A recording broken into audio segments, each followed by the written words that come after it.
Hello दोस्तों, नमस्कार। स्वागत है आप सभी का हमारे यूट्यूब चैनल प्रिया पीसीएस क्लासेस में। फ्रेंड्स, समीक्षा अधिकारी एवं सहायक समीक्षा अधिकारी की जो परीक्षा है वो बहुत नियर है और उसके लिए हमारे पास बहुत ज़्यादा समय नहीं है। तो बचे हुए जितने भी दिन हैं उनमें कुछ चीज़ें हैं जो बहुत ज़्यादा महत्वपूर्ण हैं, जैसे कि आप लोग प्रीवियस ईयर क्वेश्चन पेपर का जो सेट है वो बहुत ज़्यादा महत्वपूर्ण होगा आपके लिए। तो और भी चीज़ें हैं जैसे कि करंट अफेयर्स है वो आपके लिए महत्वपूर्ण है, रीजनिंग है, और भी जीएस का जो भी चीज़ें जीएस में आती हैं, जैसे कि आप यहाँ पे सब्जेक्ट के तौर पे देख सकते हैं जो जो प्रश्न पूछे जाते हैं उनसे। तो फ्रेंड्स, ये हम प्रीवियस ईयर क्वेश्चन पेपर लेके आए हैं जो कि 2017 का है, जिसमें आप देख सकते हैं कि 8 अप्रैल को ये परीक्षा हुई थी 2018 में। ठीक है, तो उसी के जो प्रीवियस ईयर क्वेश्चन पेपर हैं जो कि जीएस के हैं टोटल, इसमें आपके रीजनिंग के भी कुछ प्रश्न रहेंगे तो इसको डिस्कस करेंगे। ठीक है, तो वीडियो को पूरा एंड तक देखिएगा। वीडियो बहुत ज़्यादा महत्वपूर्ण है क्योंकि आप इसमें से बहुत सारे ऐसे क्वेश्चन हैं जो परीक्षा में हो सकता है टकरा सकते हैं, टकरा जाएं तो आपको मदद मिलेगी। तो प्लीज़ वीडियो को पूरा एंड तक देखिएगा और अगर वीडियो पसंद आता है वीडियो को लाइक करिएगा। तो चलिए वीडियो को स्टार्ट करते हैं, देरी नहीं करते हैं। तो आप देख सकते हैं सामान्य विज्ञान एवं जो प्रौद्योगिकी है इससे 18 प्रश्न पूछे गए थे। भारतीय इतिहास एवं संस्कृति से 12 प्रश्न पूछे गए थे। भारतीय राष्ट्रीय आंदोलन से 10 प्रश्न, वहीं राज्य व्यवस्था से आपके 8 प्रश्न पूछे गए थे। भारतीय अर्थव्यवस्था से आपके 12 प्रश्न पूछे गए थे। जनसंख्या, पर्यावरण एवं नगरीकरण से 14 प्रश्न, विश्व एवं भारत का भूगोल से 18 प्रश्न, राष्ट्रीय एवं अंतर्राष्ट्रीय घटनाएं यानी कि जो करंट अफेयर्स है उससे आपके टोटल 10 प्रश्न पूछे गए थे। वहीं मानसिक योग्यता यानी कि जो आपका रीजनिंग है उससे 16 प्रश्न पूछे गए थे। खेल एवं पुरस्कार से 5 प्रश्न पूछे गए थे और उत्तर प्रदेश स्पेशल से आपके 17 प्रश्न टोटल पूछे गए थे। ठीक है, तो चलिए अब हम लोग सो फ्रेंड्स, हमारा फर्स्ट क्वेश्चन है, निम्नलिखित हार्मोनों में से कौन सा एक स्त्रीलिंग हार्मोन है। तो ये बताना है फ्रेंड्स हमको कि कौन सा हार्मोन है जो स्त्रीलिंग हार्मोन है। तो ये इसमें ऑप्शन देख सकते हैं आप, एंड्रोस्टेरोन, टेस्टोस्टेरोन, एस्ट्रोन, थायरॉक्सिन। तो ये फ्रेंड्स इसका जो राइट आंसर है ये हो जाएगा एस्ट्रोन। एस्ट्रोन जो है आपका एक स्त्रीलिंग हार्मोन है। सो फ्रेंड्स, एस्ट्रोन एक स्त्रीलिंग हार्मोन है। एंडोस्टेरोन तथा टेस्टोस्टेरोन जो है आपका यानी कि ये वाला, और ये इसमें हार्मोन में एंड्रोजन समूह के सदस्य होते हैं। टेस्टोस्टेरोन जो है आपका इसमें नर सेक्स हार्मोन पाया जाता है। इसके निर्माण में एंड्रोस्टेरोन का प्रयोग होता है। और एस्ट्रोजन जो है वो मादा समूह का हार्मोन है जो मादा में सेक्स जागरूकता के लिए जिम्मेदार होता है। यह 3 प्रकार का, एक एस्ट्रोन तथा 2 एस्ट्राडियोल एवं एस्ट्रियोल है। थायरॉक्सिन हार्मोन जो है वो थायराइड ग्रंथि द्वारा स्रावित एक हार्मोन होता है। इस प्रकार इसका जो राइट आंसर है यानी कि एक स्त्रीलिंग हार्मोन है एस्ट्रोन। ठीक है, तो ध्यान रखिएगा, आंसर सी हो जाएगा। नेक्स्ट क्वेश्चन है हमारा फ्रेंड्स। ठीक है, तो फ्रेंड्स हमारा नेक्स्ट क्वेश्चन है क्वेश्चन नंबर 2, निम्नलिखित में से कौन सा बहुलक है जो जैव निम्नीकृत नहीं किया जा सकता है। ठीक है, तो देखिए सेलुलोज को जैव निम्नीकृत किया जा सकता है, स्टार्च को भी, प्रोटीन को भी। वहीं आपका पीवीसी जो है इसको जैव निम्नीकृत नहीं किया जा सकता है। ठीक है, तो पीवीसी अर्थात इसको हम कहते हैं पॉलीविनाइल क्लोराइड, यानी इसका जो सूत्र होता है वो होता है C2H3Cl। ठीक है, कोष्टक को बंद कर देंगे और यहाँ पे आपका हो जाएगा N। ठीक है, तो ये है, इसका जैव निम्नीकृत नहीं होता है। सेलुलोज पॉलीसैकेराइड अणुओं को, ठीक है, C6H10O5 से निर्मित एक बहुशर्करा है और इसका जैव निम्नीकरण जो होता है बैक्टीरिया तथा कवकों द्वारा होता है। स्टार्च भी ग्लूकोज का एक बहुशर्करा पॉलीसैकेराइड है। ठीक है, तो पौधों में ऊर्जा भंडारण इसी रूप में होता है। इसका जैव निम्नीकरण जो होता है एमाइलेज द्वारा होता है जो कि जीवाणुओं द्वारा स्रावित होता है। ठीक है, तो वहीं प्रोटीन जो है वो आपका एमिनो अम्लों से मिलकर बना होता है। प्रोटीन जो होता है वो एमिनो अम्लों से मिलकर बना होता है। यह जीवों में पाया जाने वाला अनिवार्य तत्व है। इसका जैव निम्नीकरण अपघटन द्वारा होता है, ध्यान रखिएगा। ठीक है, हमारा नेक्स्ट क्वेश्चन है फ्रेंड्स, हमारा नेक्स्ट क्वेश्चन है यानी क्वेश्चन नंबर 3। तो फ्रेंड्स हमारा क्वेश्चन नंबर 3 है, निम्नलिखित में से कौन सा युग्म सही सुमेलित नहीं है। कौन सा युग्म है जो सही सुमेलित नहीं है। तो एल्यूमिनियम जो है इसका जो ऑक्साइड अयस्क होता है ये बॉक्साइड होता है, एकदम सही। जिंक जो है उसका कैलामाइन होता है, आयरन जो है उसका हेमेटाइट होता है। वहीं अगर कॉपर की बात करते हैं तो फ्रेंड्स कॉपर का सिनेबार नहीं होगा, कॉपर का होगा कॉपर पाइराइट। ठीक है, ध्यान रखिएगा क्या होगा, कॉपर पाइराइट। और सिनेबार की यदि बात करें कि सिनेबार किसका अयस्क होता है, तो फ्रेंड्स इसका जो अयस्क होता है ये होता है यानी सिनेबार जो होता है पारा का अयस्क होता है सिनेबार। ध्यान रखिएगा, पारा का अयस्क सिनेबार होता है। बाकी सबका याद कर लीजिए अच्छे से। कॉपर में बस कॉपर पाइराइड लगा दीजिए आप। ठीक है, पाइराइड लगा दीजिए तो ये हो जाएगा आपका पाइराइड्स। ठीक है, ये हो जाएगा आपका कॉपर का। ठीक है, कॉपर पाइराइड्स। ठीक है, तो इसी प्रकार हो गया ये। नेक्स्ट क्वेश्चन है फ्रेंड्स हमारा। फ्रेंड्स आप एक बार देख सकते हैं यहाँ पे धात्विक तत्व और उसके अयस्क, जिसमें एल्यूमिनियम का बॉक्साइड, कॉपर का कॉपर पाइराइड्स, पारा का सिनेबार, जिंक का कैलामाइन, और वहीं जो हमारा लास्ट बचा था आयरन, आयरन का हो जाएगा आपका हेमेटाइट। ठीक है, नेक्स्ट क्वेश्चन देख लेते हैं। So friend question number 4 next question है, जिसमें समुद्री घास निम्नलिखित तत्व का मुख्य तथा महत्वपूर्ण स्रोत है। समुद्री घास किस चीज़ का मुख्य एवं महत्वपूर्ण स्रोत है? तो फ्रेंड्स क्लोरीन का या ब्रोमीन का या उपरोक्त में से कोई नहीं। तो इन तीनों में से कोई भी यहाँ पे नहीं होगा, ये सभी गलत हैं। जबकि सही आंसर हो जाएगा आयोडीन। आयोडीन जो होता है समुद्री घास जो होता है आयोडीन का मुख्य स्रोत होता है। आप इसको कैसे याद रख सकते हैं, तो ध्यान रखिएगा, आयोडीन यानी कि जो नमक होता है उसकी जब आप उसको लेते हैं तो आपको एक रोग होता है जिसे घेंगा रोग होता है, आयोडीन की कमी से हो जाता है। तो घेंगा रोग नहीं होगा क्योंकि समुद्र में ये नमक निकाला जाता है। इस प्रकार से हम आयोडीन नमक में पाया जाता है, इस प्रकार हम इसको कोरिलेट कर लेंगे कि आयोडीन जो होता है वो समुद्री घास में पाया जाता है। ठीक है, तो इस प्रकार से ये हो जाएगा आंसर। नेक्स्ट क्वेश्चन देख लेते हैं फ्रेंड्स। नेक्स्ट क्वेश्चन है फ्रेंड्स क्वेश्चन नंबर 5, निम्नलिखित में से कौन सा युग्म सही सुमेलित नहीं है? देखिए, विटामिन डी से सुखंडी रोग हो जाता है। ठीक है, विटामिन सी से मसूड़ों से खून आना हो जाता है, विटामिन ए गठिया के लिए हो जाता है, और वहीं विटामिन B1 बेरी। तो इनमें से आपको ये बताना कि कौन सा युग्म है जो सही सुमेलित नहीं है। ठीक है, तो ये चीज़ ध्यान रखिएगा। विटामिन चलिए एक बार अच्छे से इसको देख लेते हैं। ठीक है फ्रेंड, तो देखिए विटामिन डी कैल्सीफिरोल होता है इसका नाम। इससे अगर इसकी कमी से आपको सुखंडी रोग हो जाता है। ठीक है, धूप की कमी से ये पूरा हो सकता है। अगर आप धूप लेते हैं, धूप में विटामिन डी पाया जाता है, लेकिन मॉर्निंग की धूप में पाया जाता है जब सन एकदम रेड हो जाता है।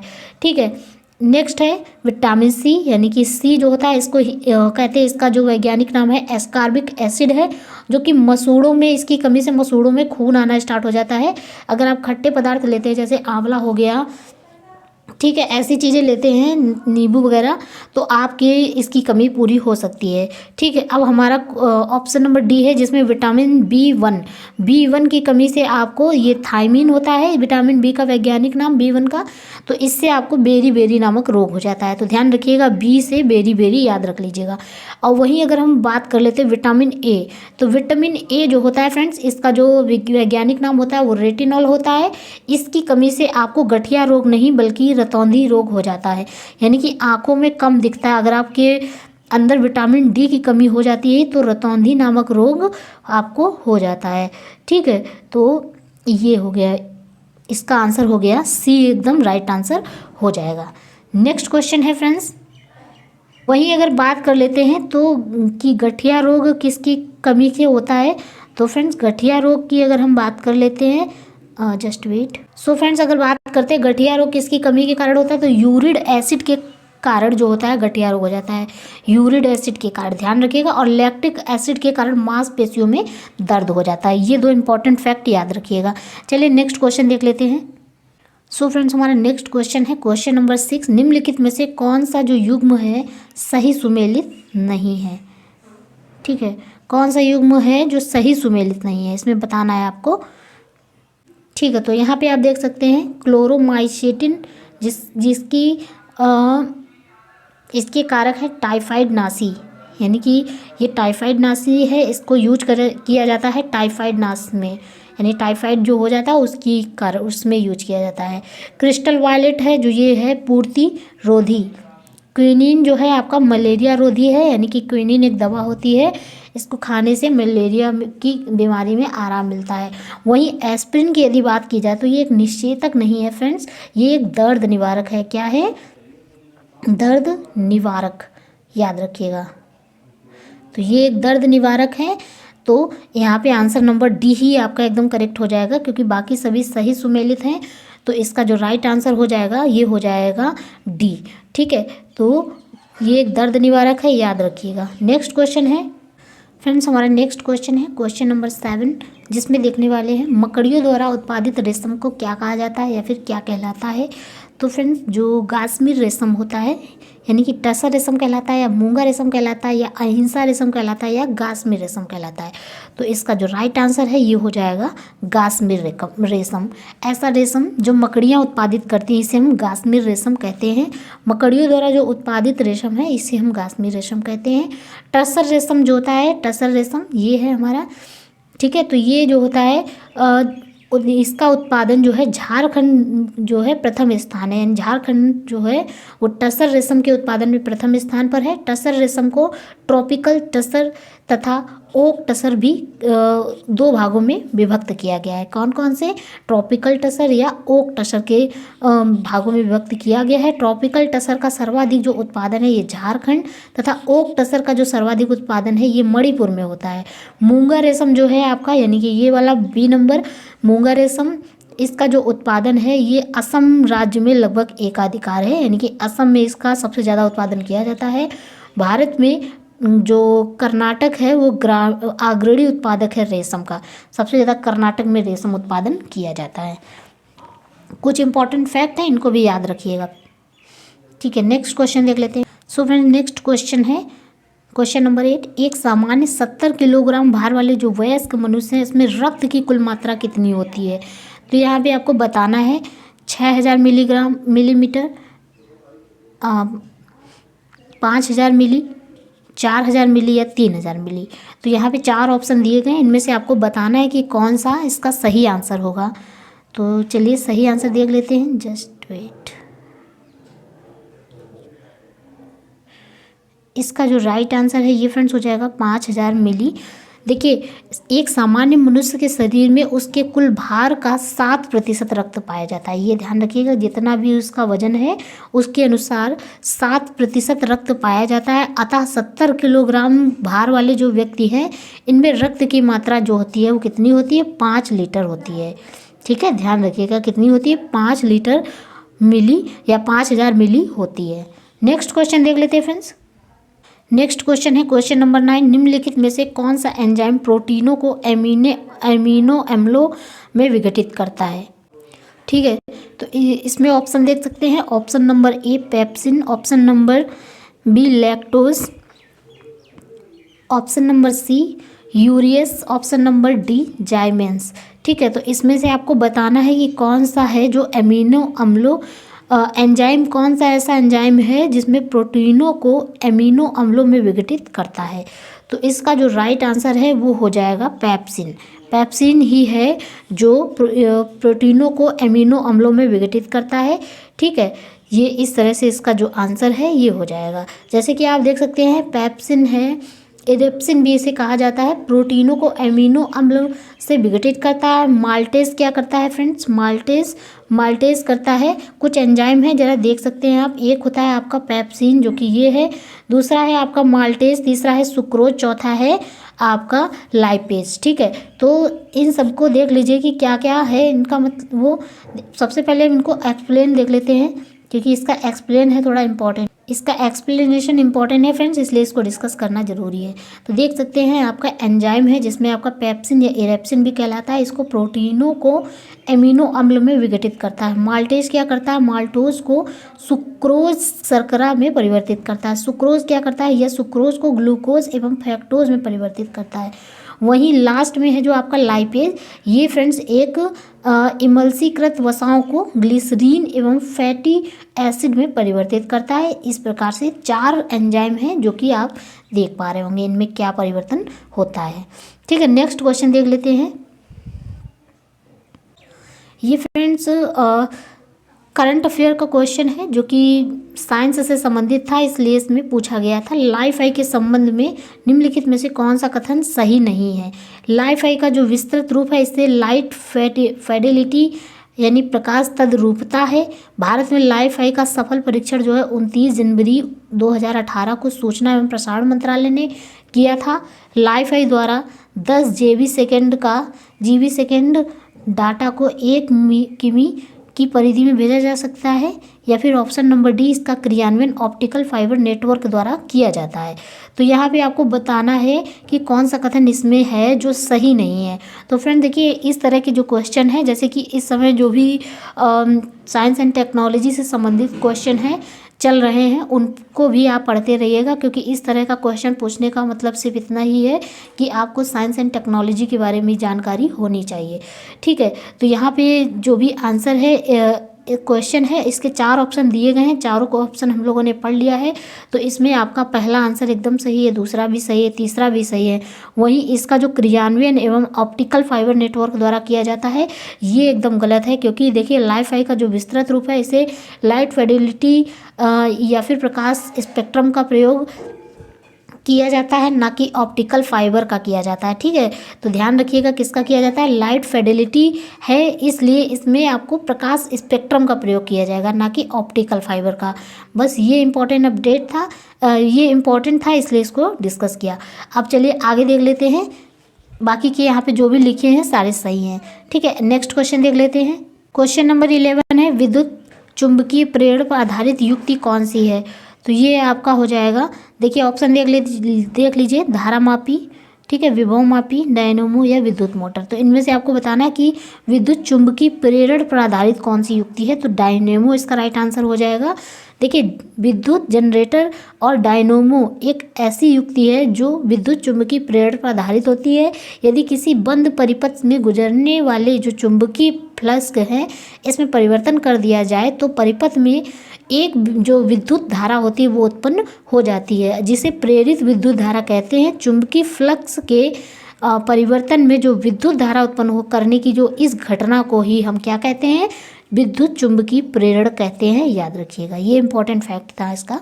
नेक्स्ट क्वेश्चन है क्वेश्चन नंबर 12। नेक्स्ट क्वेश्चन है फ्रेंड्स क्वेश्चन नंबर 12, जिसमें प्रकाश संश्लेषण प्रक्रिया के लिए निम्नलिखित में से किसकी उपस्थिति आवश्यक नहीं है। यानी प्रकाश संश्लेषण की जो प्रक्रिया होती है इसमें क्या ऐसी चीज़ है जिसकी उपस्थिति आवश्यक नहीं है, अगर वो ना हो तब भी हो सकता है। तो फ्रेंड पहला ऑप्शन है सूर्य का प्रकाश, ठीक है, दूसरा है ऑक्सीजन, तीसरा है जल और चौथा है कार्बन डाइऑक्साइड। तो यहाँ पे आपको बताना है कि कौन सी चीज़ें हैं जो ना हो तो ये प्रकाश संश्लेषण की जो क्रिया होती है ये कम्प्लीटली हो सकती है। तो इसका जो राइट आंसर है ये हो जाएगा ऑक्सीजन। अगर ऑक्सीजन नहीं है तो फ्रेंड्स प्रकाश संश्लेषण की जो प्रक्रिया है ये कम्प्लीटली हो सकती है। ठीक है, इसकी उपस्थिति इसमें बहुत ज़्यादा आवश्यक नहीं है, क्योंकि प्रकाश संश्लेषण एक जैविक रासायनिक क्रिया है जिसमें हरे पौधे सूर्य की प्रकाश की उपस्थिति में क्लोरोफिल द्वारा जल एवं कार्बन डाइऑक्साइड से क्रिया करके कार्बोहाइड्रेट का निर्माण करते हैं, जिसमें पानी और ऑक्सीजन मुक्त होता है, यानी कि पानी और ऑक्सीजन मुक्त हो जाता है। ठीक है, इसलिए इसमें ऑक्सीजन की आवश्यकता नहीं पड़ती है। तो ये है। इसी प्रकार प्रकाश संश्लेषण की जो क्रिया है इसमें पानी का ऑक्सीकरण एवं कार्बन डाइऑक्साइड का अपचयन होता है, और प्रकाश संश्लेषण की क्रिया जो होती है लाल और नीले रंग के स्पेक्ट्रम में सर्वाधिक प्रभावी होती है, यानी इसीलिए एकदम मॉर्निंग के टाइम पर प्रकाश संश्लेषण की जो क्रिया है वो होती है। ठीक है, अब नेक्स्ट क्वेश्चन है हमारा क्वेश्चन नंबर 13। सो फ्रेंड्स हमारा नेक्स्ट क्वेश्चन है क्वेश्चन नंबर 13। ठीक है, तो देखिए जीवाणु भोजियों के संबंध में कौन सा कथन है जो सही है। तो देख सकते हैं ऑप्शन नंबर 1, जो जीवाणु भोजी विषाणु होते हैं जो जीवाणुओं को संक्रमित करते हैं, यानी जीवाणु भोजी जो होते हैं वो विषाणु होते हैं जो क्या करते हैं, जीवाणुओं को संक्रमित करते हैं। Option number 1। ऑप्शन नंबर 2 है जीवाणु भोजी आनुवांशिक अभियांत्रिकी में प्रयुक्त होते हैं। तो इसमें आपको ऑप्शन दिए गए हैं, केवल एक सही है, केवल 2 सही है, 1 2 दोनों सही है, या फिर ना तो एक सही है ना तो दूसरा सही है। तो फ्रेंड एकदम सही है। देखिए जीवाणुओं को संक्रमित करने वाले जो विषाणु होते हैं वो जीवाणु भोजी या बैक्टीरियोफेज होते हैं कहलाते हैं। ये वही पाए जाते हैं जहाँ जीवाणु पाए जाते हैं। तो ये जीवाणु के कोशिका द्रव में प्रतिकृत करते हैं और जीवाणु भोजी आनुवांशिक अभियांत्रिकी में वाहक का कार्य करते हैं। तो वाहक का कार्य चुनी गई जीन का स्थानांतरण करने के लिए होता है। इस प्रकार ये दोनों ऑप्शन एकदम करेक्ट हो जाएंगे और इसका जो राइट आंसर है ऑप्शन नंबर सी हो जाएगा। नेक्स्ट क्वेश्चन है फ्रेंड्स, क्वेश्चन नंबर 14, ताप के निम्नलिखित में से किस पैमाने में ऋणात्मक मान नहीं होता है? तो आप देख सकते हैं सेल्सियस है option number 1, option number 2 Fahrenheit, option number C है केल्विन, ऑप्शन नंबर डी है र्यूमर। तो इसमें आपको बताना है ताप के निम्नलिखित किस पैमाने में ऋणात्मक मान नहीं होता है। तो फ्रेंड्स ये जो हो जाएगा आपका केल्विन में ऋणात्मक मान नहीं होता है, ठीक है, बाकी सब में होता है। और नेक्स्ट क्वेश्चन देख लेते हैं। नेक्स्ट क्वेश्चन है क्वेश्चन नंबर 15, उष्मा की इकाई निम्नलिखित में से कौन सी नहीं है? यहाँ पे आपको बताना है कि उष्मा की कौन सी इकाई है। तो देखिए कैलोरी है, जूल है, अर्ग भी होगा आपका, लेकिन सेंटीग्रेड जो है ये नहीं है, क्योंकि सेंटीग्रेड से हम ताप को मापते हैं ना कि उष्मा को, ठीक है। तो ध्यान रखिएगा, अगर आपको फीवर हो जाएगा तो आपको मापा जाएगा कि आपकी बॉडी का टेम्परेचर क्या है, तो सेंटीग्रेड से मापा जाएगा ना। तो इस प्रकार इसका जो राइट आंसर है वो ए हो जाएगा, ए एकदम करेक्ट आंसर हो जाएगा, बाकी के सारे गलत हो जाएंगे, ठीक है। बाकी सब ऊष्मा की इकाई है ना कि सेंटीग्रेड की, ठीक है। नेक्स्ट क्वेश्चन है क्वेश्चन नंबर 16, निम्नलिखित में से कौन सा युग्म सही सुमेलित नहीं है? तो फ्रेंड्स देख सकते हैं आप, फसल दी गई है और उसकी प्रजाति दी गई है। तो सरसों जो है, सरसों की जो फसल होती है ये क्या है, वरुणा, एकदम सही है, ये सही सुमेलित है, ठीक है। वहीं मटर की यदि बात कर लेते हैं तो मटर की है प्रजाति सपना, ये भी एकदम सही है। फिर है हमारा अलसी की जो होती है, इसके देख लेते हैं, पहले मूंगफली देखेंगे। मूंगफली जो होती है ये कौशल से एकदम सही सुमेलित है, इसकी जो प्रजाति होती है ये होती है कौशल, ठीक है। मूंगफली की कौशल हो गई, मटर की सपना हो गई और सरसों की हो गई वरुणा। वहीं अलसी की यदि बात करते हैं तो फ्रेंड्स अलसी जो होता है इसकी जो प्रजाति है ये सूर्या नहीं होगी, यही एकदम गलत आंसर है, इसलिए इसका जो राइट आंसर है वो सी हो जाएगा। क्योंकि इसका जो देखिए अब बात कर लेते हैं सूर्या किसकी प्रजाति होती है, तो ये पपीते की प्रजाति होती है। किसकी होती है? पपीते की, ध्यान रखिएगा। तो ये पपीते की प्रजाति होती है। और मूंगफली की कौशल होती है। आम की सिंधु होता है, यानी कि जो बीज रहित एक फल पाया जाता है सिंधु, जो कि कश्मीर में पाया जाता है, ठीक है, उसमें बीजा नहीं होता है। तो इस प्रकार से सभी एकदम सुमेलित हैं, जबकि अलसी वाला इसका राइट आंसर हो जाएगा, ये सुमेलित नहीं है। नेक्स्ट क्वेश्चन देख लेते हैं।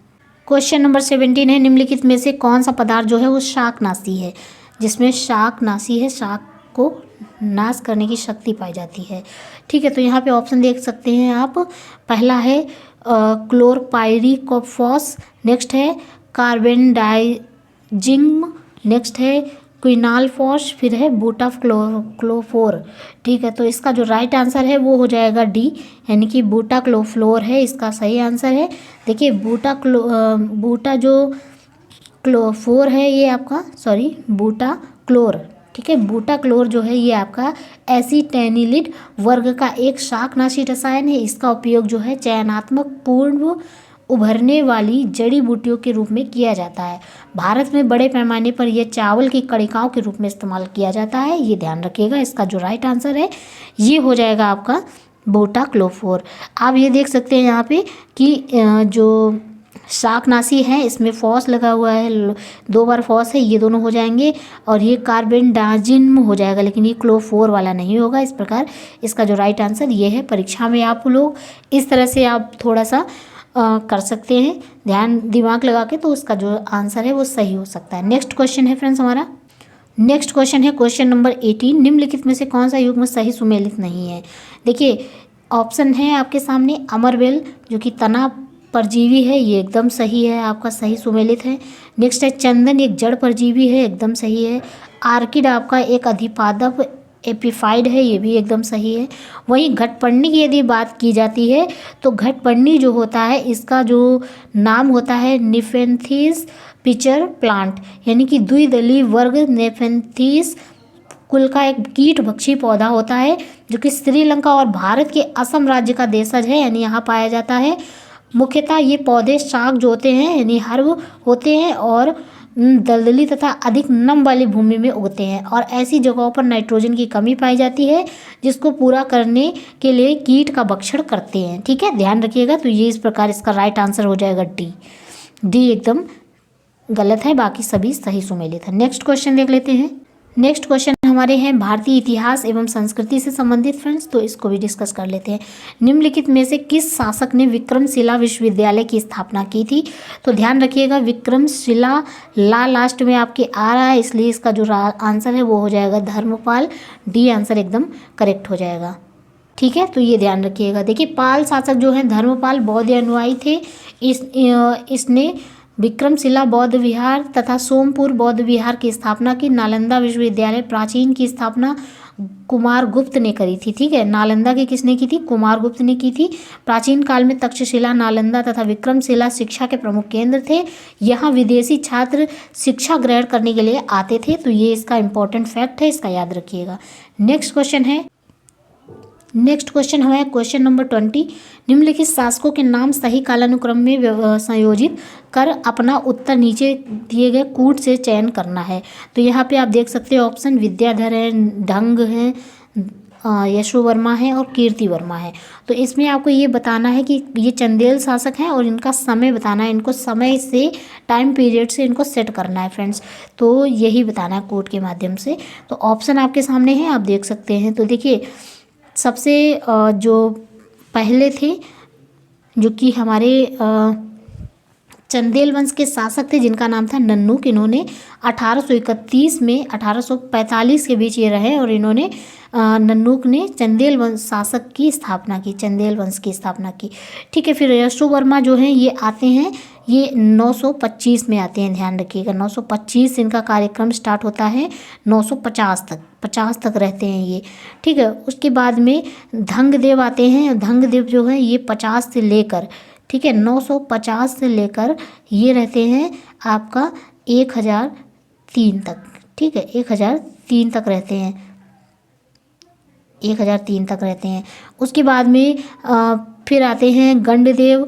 ठीक है, इनका भी टाइम पीरियड 17 तक रहता है, 11 से 17 तक, इसमें ऑप्शन भी नहीं दिया गया। विद्याधर आते हैं, ये रहते 1017 तक रहते हैं।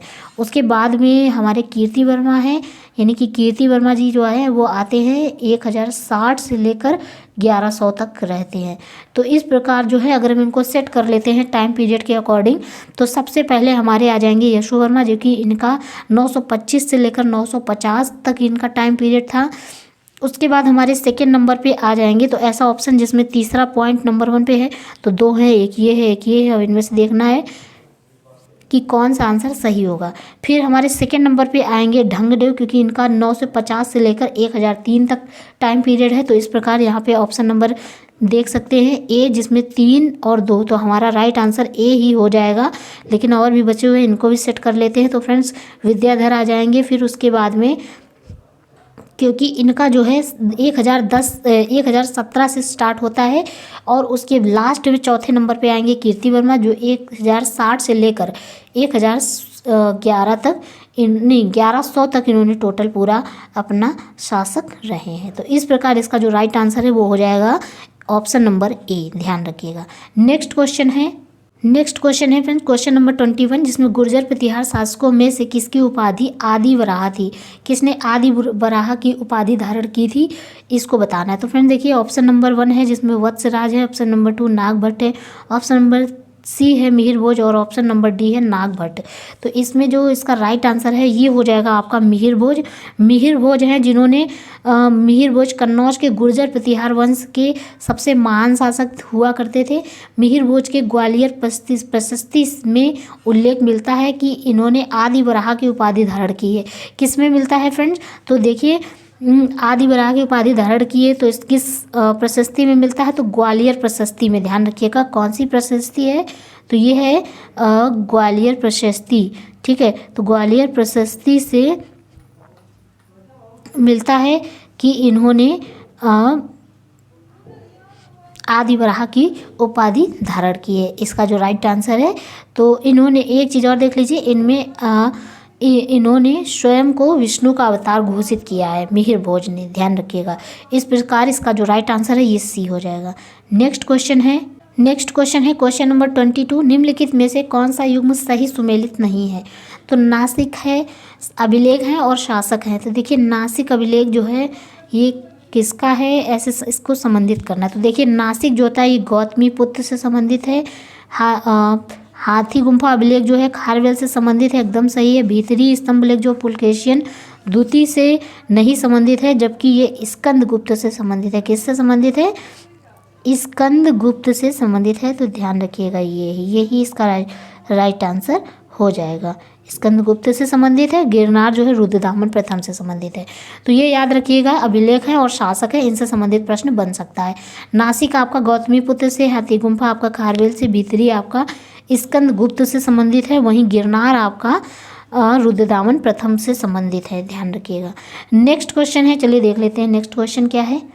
नेक्स्ट क्वेश्चन है जो कि सूची 1 को 2 से सुमेलित करना है। तो इसके बाद में यहाँ पे आचार्य हैं और सिद्धांत उनके बताने हैं, यानी कि कौन से आचार्य ने कौन सा सिद्धांत का प्रतिपादन किया है।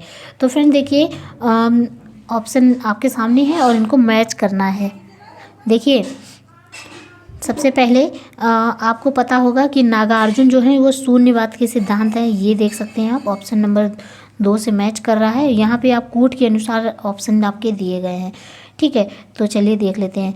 तो अगर मैच करते हैं नागार्जुन का शून्यवाद से, यानी कि ऑप्शन नंबर 2 से, तो जस्ट वेट, हाँ, तो यहाँ पे 2 का 2 आंसर हो जाएगा। अगर मैच करते हैं तो 2 ऑप्शन ऐसे हैं, यानी बी और सी, जिसमें ये 2 ऑप्शन है। चलिए मिला लेते हैं पहले पूरा। तो नागार्जुन जो होते हैं ये शून्यवाद के हैं, एकदम सही है। भद्रबाहु जो हैं ये आपके जैन धर्म से संबंधित हैं, यानी कि सी का हो जाएगा डी, सी का हो जाएगा डी। यानी कि यहाँ पे देख सकते हैं कितने सारे ऑप्शन हैं, जिसमें लेकिन एक ऐसा ऑप्शन है जिसमें 2 और 4 मिल चुके हैं, ठीक है। तो उसके बाद में गोसाल किससे संबंधित है? तो गोसाल हो जाएंगे आजीवक से संबंधित। लकुलिस जो है ये आपके पाशुपत से संबंधित हो जाएंगे। इस प्रकार ऑप्शन नंबर बी एकदम करेक्ट हो जाएगा, जिसमें आपका नागार्जुन शून्यवाद से संबंधित, भद्रबाहु जैन से संबंधित, गोशाल आप आजीवक से संबंधित है, लकुलिस जो है पाशुपत से संबंधित। एकदम सही आंसर हो जाएगा option number B. Next question है फ्रेंड्स क्वेश्चन नंबर 24, निम्नलिखित घटनाओं पर विचार करना है और इन्हें कालानुक्रम पर व्यवस्थित करना है। देखिए मोहम्मद तुगलक द्वारा राजधानी का स्थानांतरण किया गया, अफगानिस्तान षड्यंत्र हुआ, जलालुद्दीन खिलजी की हत्या हुई, तराइन का द्वितीय युद्ध हुआ। तो इनको टाइम के अकॉर्डिंग सेट करना है फ्रेंड्स कि किस किस तिथि को ये सारी घटनाएँ घटित हुई, ठीक है। तो सबसे पहले हम लोग देखेंगे कि मोहम्मद तुगलक की सर्वाधिक विवादास्पद योजना थी राजधानी परिवर्तन, जो कि आपकी हुई थी, राजधानी परिवर्तन हुआ था आपका 1327 में, ठीक है, 1327 में हुआ था। नेक्स्ट है तुगलकाबाद के समीप जो अफगानिस्तान षड्यंत्र हुआ था, ये अफगानपुर गांव में हुआ था। गयासुद्दीन तुगलक के स्वागत समारोह के लिए निर्मित लकड़ी के भवन गिरने से 1325 में उनकी मृत्यु हुई थी। तो ये फ्रेंड 1325 में ये घटना घटित हुई थी। उसके बाद में जलालुद्दीन की हत्या की यदि बात करते हैं तो जलालुद्दीन खिलजी की जो हत्या है ये आपकी जुलाई 1296 में हुई थी, 96 में, ठीक है। तराइन का द्वितीय युद्ध तो आप सभी को याद ही होगा, 1192 में, 92 में हुआ था, ठीक है। तो इसके अनुसार अगर हम इनको सेट करते हैं कूट के अनुसार, तो आप देख सकते हैं सबसे पहले कौन सी घटना हुई थी, तो घटना के अकॉर्डिंग हम इसको सेट करेंगे। तो यहाँ पे आप देख सकते हैं सबसे पहले 1192 में तराइन का युद्ध हुआ था, तो ये पहला नंबर 4 मिल चुका है। उसके बाद में 1296 में जलालुद्दीन की हत्या हुई थी, तो ये 3 नंबर ऑप्शन मिल गया है। अफगानपुर षड्यंत्र ये आपका 1325 में हुआ था, 2 ऑप्शन ये, और उसके बाद में मोहम्मद तुगलक द्वारा राजधानी का स्थानांतरण 1327 में हुआ था, तो ऑप्शन नंबर ए एकदम करेक्ट आंसर हो जाएगा। नेक्स्ट क्वेश्चन है, माफ़ कीजिएगा थोड़ा ब्लर है, एडजस्ट कीजिएगा। निम्नलिखित में से किस चिश्ती संत को चिराग दिल्ली कहा जाता है? किसे चिराग दिल्ली कहा जाता है? तो इसका जो राइट आंसर है ये हो जाएगा डी, यानी नसरुद्दीन जी को चिश्ती सिलसिला के संत हैं नसरुद्दीन, इनको चिराग दिल्ली कहा जाता है। नेक्स्ट नेक्स्ट क्वेश्चन है फ्रेंड्स, निम्नलिखित में से किस शासक ने शाहरुख नामक चांदी का सिक्का चलाया था? तो किसने चलाया था शाहरुख नामक चांदी का सिक्का? तो फ्रेंड्स इसका जो राइट आंसर है बी हो जाएगा, बाबर ने शाहरुख नामक चांदी का सिक्का चलाया था। तो मुगल वंश के संस्थापक इन्होंने चांदी का सिक्का चलाया था जिसका नाम था शाहरुख। बाबर ने पानीपत का प्रथम युद्ध 1526 में विजय प्राप्त की। उसके बाद में काबुल वासी को शाहरुखी नामक एक चांदी का सिक्का जारी किया था। ठीक है, तो इन्होंने जब 1526 में पानीपत का प्रथम युद्ध लड़ा था उसके बाद ही इन्होंने शाहरुख नामक चांदी का सिक्का जारी किया था। नेक्स्ट क्वेश्चन है क्वेश्चन नंबर 27, बौद्ध धर्म में त्रिरत्न का अभिप्राय है। तो किससे संबंधित है ये फ्रेंड्स? तो आप देख सकते हैं त्रिपिटक से या बुद्ध धम्म संघ से या शील समाधि संघ से या सत्य अहिंसा करुणा से। तो बुद्ध धम्म और संघ से संबंधित है। देखिए, बौद्ध धर्म में त्रिरत्न का अभिप्राय है बुद्ध धम्म संघ से। दैनिक प्रार्थनाओं में इन्हें इस प्रकार दोहराया जाता है, बुद्धम शरणम गच्छामि, धर्मम शरणम गच्छामि, संघ शरणम गच्छामि। इस तरह से इसका जो राइट आंसर है बी एकदम करेक्ट है। नेक्स्ट क्वेश्चन है क्वेश्चन नंबर 27, जो कि एक सूची को दूसरी सूची से सुमेलित करना है। तो देख सकते हैं रणथंभौर है, ये इसको सुमेलित करना है। तो रणथंभौर किससे संबंधित है? तो ये संबंधित है आपका हमीर देव से, यानी कि ऑप्शन नंबर ए का हो जाएगा 3। तो ए का 3 हो जाएगा अगर, तो इसका जो राइट आंसर है, पहले का ए मिल चुका है यानी डी इसका करेक्ट आंसर हो जाएगा। बाकी मिला लेते हैं, बचा हुआ चित्तौड़ से संबंधित हैं आपके राणा रतन सिंह, एकदम सही है। देवगिरी से संबंधित हैं आपके राजा रामचंद्र राय, और गुजरात जो है वो कर्णदेव से संबंधित है। इस प्रकार इसका जो राइट आंसर है ऑप्शन नंबर डी एकदम करेक्ट हो जाएगा। नेक्स्ट क्वेश्चन है फ्रेंड्स क्वेश्चन नंबर 29, निम्नलिखित में से कौन सा युग्म सुमेलित नहीं है ये बताना है। देखिए, यात्री है और देश है। तो इब्न बतूता जो है ये मोरक्को से संबंधित है, एकदम करेक्ट है, यहाँ पे सही आंसर है। ठीक है, मार्को पोलो जो है ये आपके इटली से संबंधित है, ये भी एकदम सही आंसर है। ठीक है, अब्दुल रज्जाक जो हैं ये इनको छोड़ते हैं, नूनिज ये आपके पुर्तगाली हैं, एकदम सही है, ये भी सही सुमेलित है। वहीं अब्दुल रज्जाक की यदि बात की जाती है फ्रेंड्स, तो अब्दुल रज्जाक एक फ़ारसी ईरानी है। ठीक है, कौन है? फ़ारसी हैं या और ईरानी हैं। तो इस प्रकार से इनका ये आंसर सही हो जाएगा, फ़ारसी और ईरानी है, यानी सी ऑप्शन एकदम करेक्ट हो जाएगा, बाकी सभी सही सुमेलित हैं। नेक्स्ट क्वेश्चन देख लेते हैं। नेक्स्ट क्वेश्चन, निम्नलिखित में से किस शासक ने दीवान ए अमीर कोही विभाग की स्थापना की? तो किसने दीवान ए अमीर कोही विभाग की स्थापना की थी? तो देखिए, ऑप्शन है बलवन, अलाउद्दीन खिलजी, मोहम्मद बिन तुगलक, फिरोज शाह तुगलक। तो इसका जो राइट आंसर है ये क्या हो जाएगा? मोहम्मद बिन तुगलक ने ही दीवान ए कोही नामक विभाग की स्थापना की थी। क्यों की थी? तो फ्रेंड देख सकते हैं आप, इसका मुख्य कार्य था माल गुजारी व्यवस्था की देखभाल करना एवं भूमि को खेती के योग्य बनाना था। ठीक है, जो भूमि होती है उसको खेती के योग्य बनाना था और माल गुजारी व्यवस्था जो है उसकी देखभाल करना था।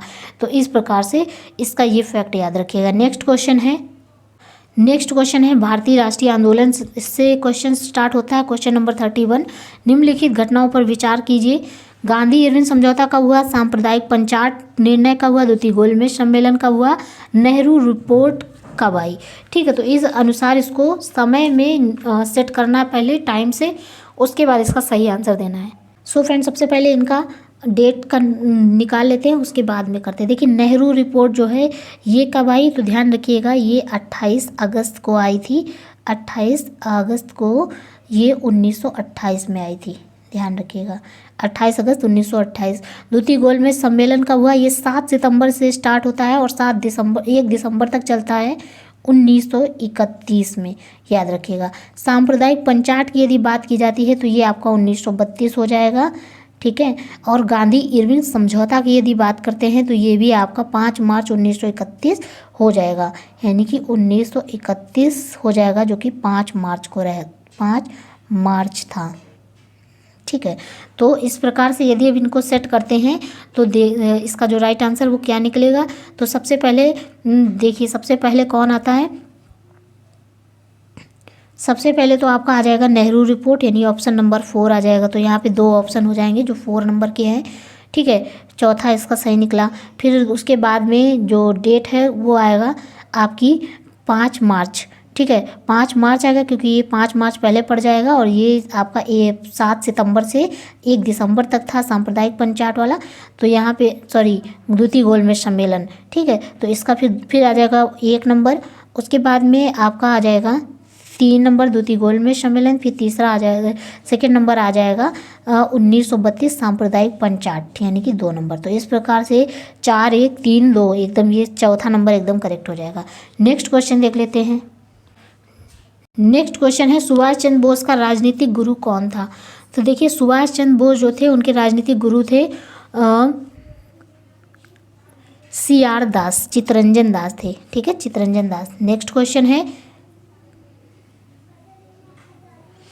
सूची 1 को 2 से सुमेलित करना है। यहाँ पे आप देख सकते हैं कुछ आंदोलन है और उनके वर्ष निर्धारित करने हैं कि किस वर्ष कौन सा आंदोलन हुआ था।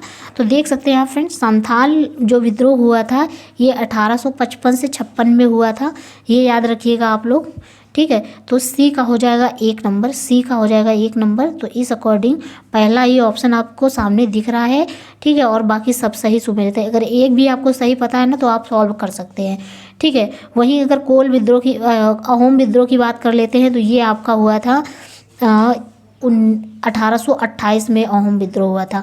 कोल विद्रोह की यदि बात करते हैं तो ये आपका हुआ था 1831 और 32 में। मोपला विद्रोह हुआ था 1921 में, ठीक है। तो इस प्रकार ऑप्शन नंबर ए एकदम करेक्ट हो जाएगा। नेक्स्ट क्वेश्चन देख लेते हैं फ्रेंड्स, ठीक है। देखिए ऑपरेशन रूबिकॉन वह कूट शब्द था जिसे भारत में ब्रिटिश शासक सरकार द्वारा निम्नलिखित में से किस संदर्भ में प्रयोग लाया जाना था, ठीक है। तो जेल में गांधी का आमरण अनशन, जयप्रकाश नारायण की गतिविधियां, गोलमेज सम्मेलन में गांधी की सहभागिता या उपर्युक्त में से कोई नहीं। इसमें सही आंसर बताना। सो फ्रेंड्स इसका जो राइट आंसर है ऑप्शन नंबर ए होगा, जेल में गांधी का आमरण अनशन, यानी कि आमरण रूबिकॉन जो था वह कूट शब्द था जिसे भारत में ब्रिटिश सरकार द्वारा जेल में गांधी जी के आमरण अनशन के संदर्भ में प्रयोग में लाया जाना था। इस कूट का चुनाव जो था वो लॉर्ड लिथिगो ने 1936 से लेकर 1944 द्वारा अनशन के कारण महात्मा गांधी की मौत के समाचार संप्रेषण हेतु किया गया था, ठीक है। इसलिए इसका जो संबंध था ये था जेल में गांधी का आमरण अनशन। नेक्स्ट क्वेश्चन है फ्रेंड्स हमारा क्वेश्चन नंबर 35, चंपारण कृषि जांच समिति का सदस्य निम्नलिखित में से कौन नहीं था? तो इसमें आपको बताना है, ऑप्शन आपके सामने है, जिसमें है FG स्लाई, DJ रीड या अनुग्रह नारायण या फिर महात्मा गांधी।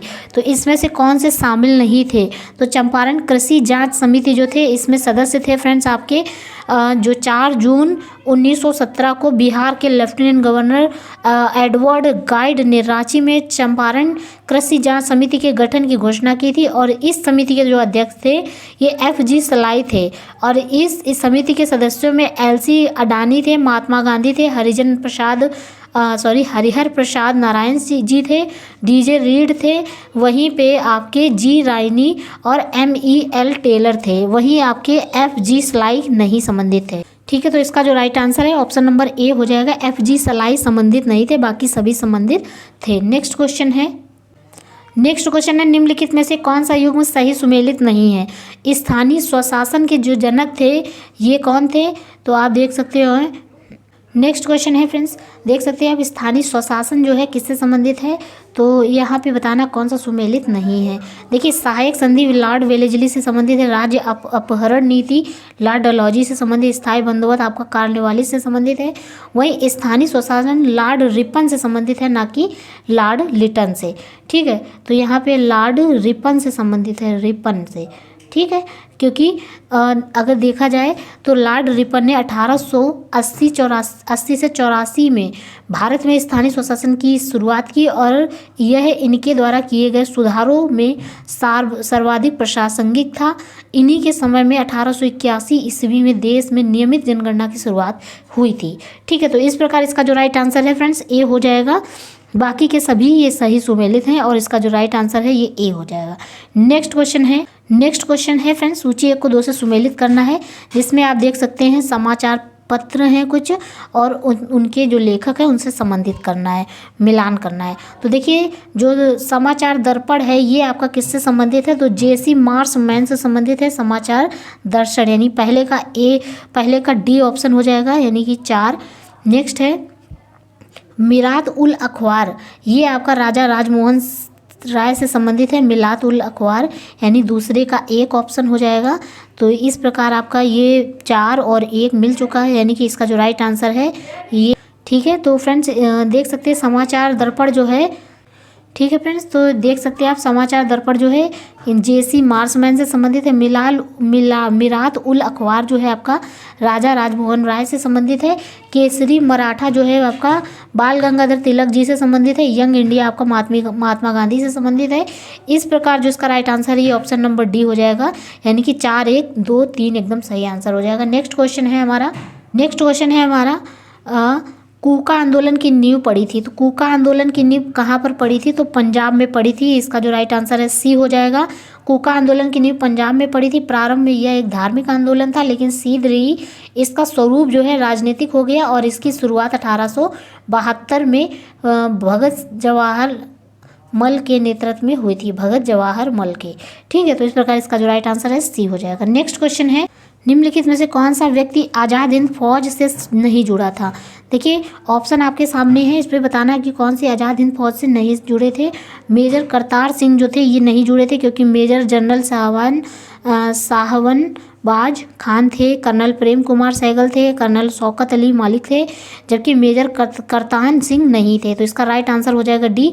देखिए आज़ाद हिंद फौज के गिरफ्तार सैनिकों तथा अधिकारियों में मेजर शाहनवाज खान, कर्नल प्रेम कुमार सहगल और कर्नल गुरुदयाल सिंह आदि ने पर नवंबर 1945 ईस्वी में, ठीक है 1945 ईस्वी में दिल्ली के लाल किले में अंग्रेजी सरकार ने मुकदमा चलाया था, और इन्हें बचाने के लिए भारतीय राष्ट्रीय कांग्रेस ने भोला भाई देसाई के नेतृत्व में तेज बहादुर सप्रू, आसिफ अली, कैलाश नाथ कटजू और जवाहरलाल नेहरू बचाओ समिति का गठन किया गया था। इस प्रकार इसका राइट आंसर हो जाएगा डी। ठीक है, डी एकदम सही आंसर हो जाएगा। नेक्स्ट क्वेश्चन निम्नलिखित घटनाओं पर विचार करना है फ्रेंड्स। तो आप फ्रेंड्स हमारा क्वेश्चन नंबर 40 है आपके सामने। ठीक है, तो इसको समय के अनुसार यानी घटनाओं का जो क्रम है उसके अकॉर्डिंग इनको सेट करना है, उसके बाद इसका जो राइट आंसर है वो निकलेगा। ठीक है, तो सबसे पहले हमारा जो क्वेश्चन ऑप्शन नंबर फर्स्ट है अगस्त प्रस्ताव, ये कब हुआ था, तो ये फ्रेंड्स हुआ था 8 अगस्त को। ठीक है, 8 अगस्त को हुआ था, ये हुआ था आपका 1940 में। ठीक है, नेक्स्ट है पूना समझौता। पूना समझौता आपका हुआ था 26 सितंबर को 1932 में। ठीक है, 1932 में हुआ था, और कब हुआ था, तो 26 सितंबर को, ध्यान रखना ये। नेक्स्ट है तृतीय गोलमेज सम्मेलन, ये आपका हुआ था 17 नवंबर को। ठीक है, 17 नवंबर 1932 को हुआ था। नेक्स्ट है सांप्रदायिक निर्णय। ठीक है, तो ये आपका 16 अगस्त 1932 को हुआ था।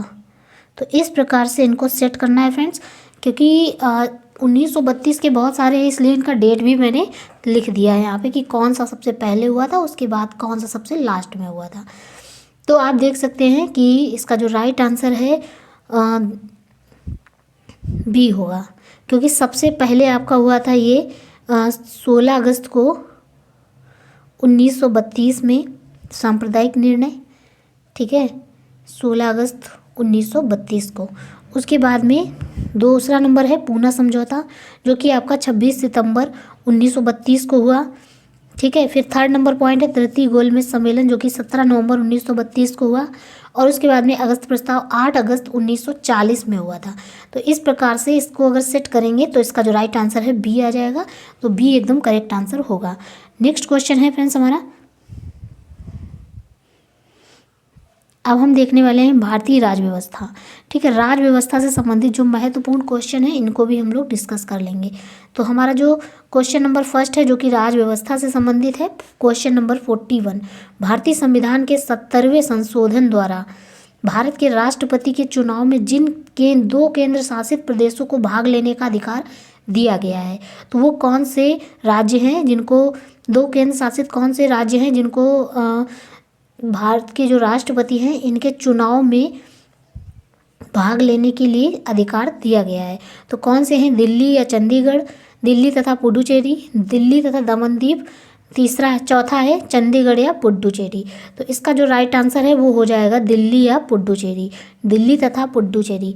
इन दोनों को दिया गया है मौका कि वे भारतीय संविधान के 70वें संशोधन 1992, ठीक है, कौन सा 17th संशोधन होगा जो कि हुआ था आपका 1992 में।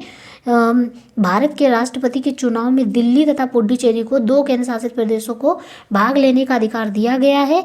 राष्ट्रपति के निर्वाचक मंडल में संसद के दोनों सदनों के निर्वाचित सदस्य रहेंगे तथा राज्य विधानसभाओं के जो निर्वाचित सदस्य होते हैं उनको वो भाग लेते हैं।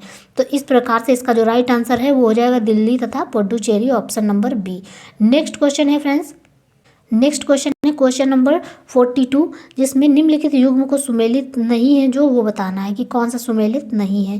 तो देख सकते हैं केंद्रीय अन्वेषण ब्यूरो, ठीक है, तो ये 1963, तो ये एकदम सही है। इसका जो शॉर्ट फॉर्म होता है CBI, ठीक है, CBI, ठीक है, तो ये आपका 1963 से एकदम सही है, ये सही है आपका।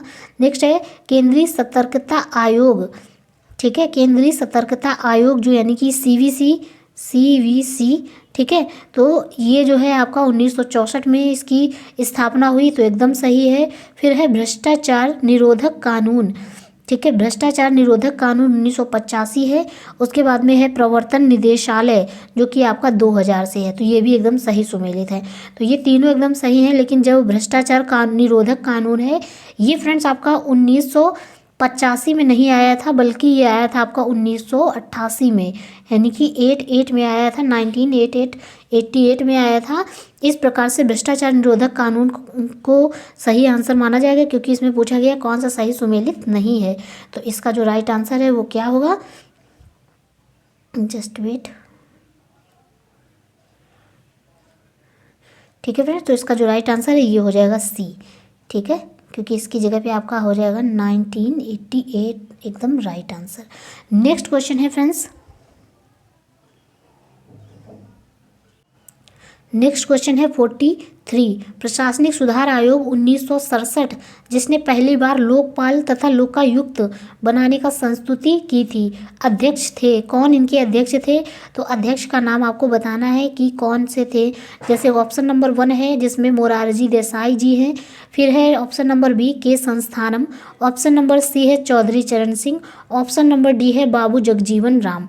तो इस प्रकार आपका जो राइट आंसर है वो हो जाएगा मोरारजी देसाई, यानी A ऑप्शन एकदम करेक्ट हो जाएगा।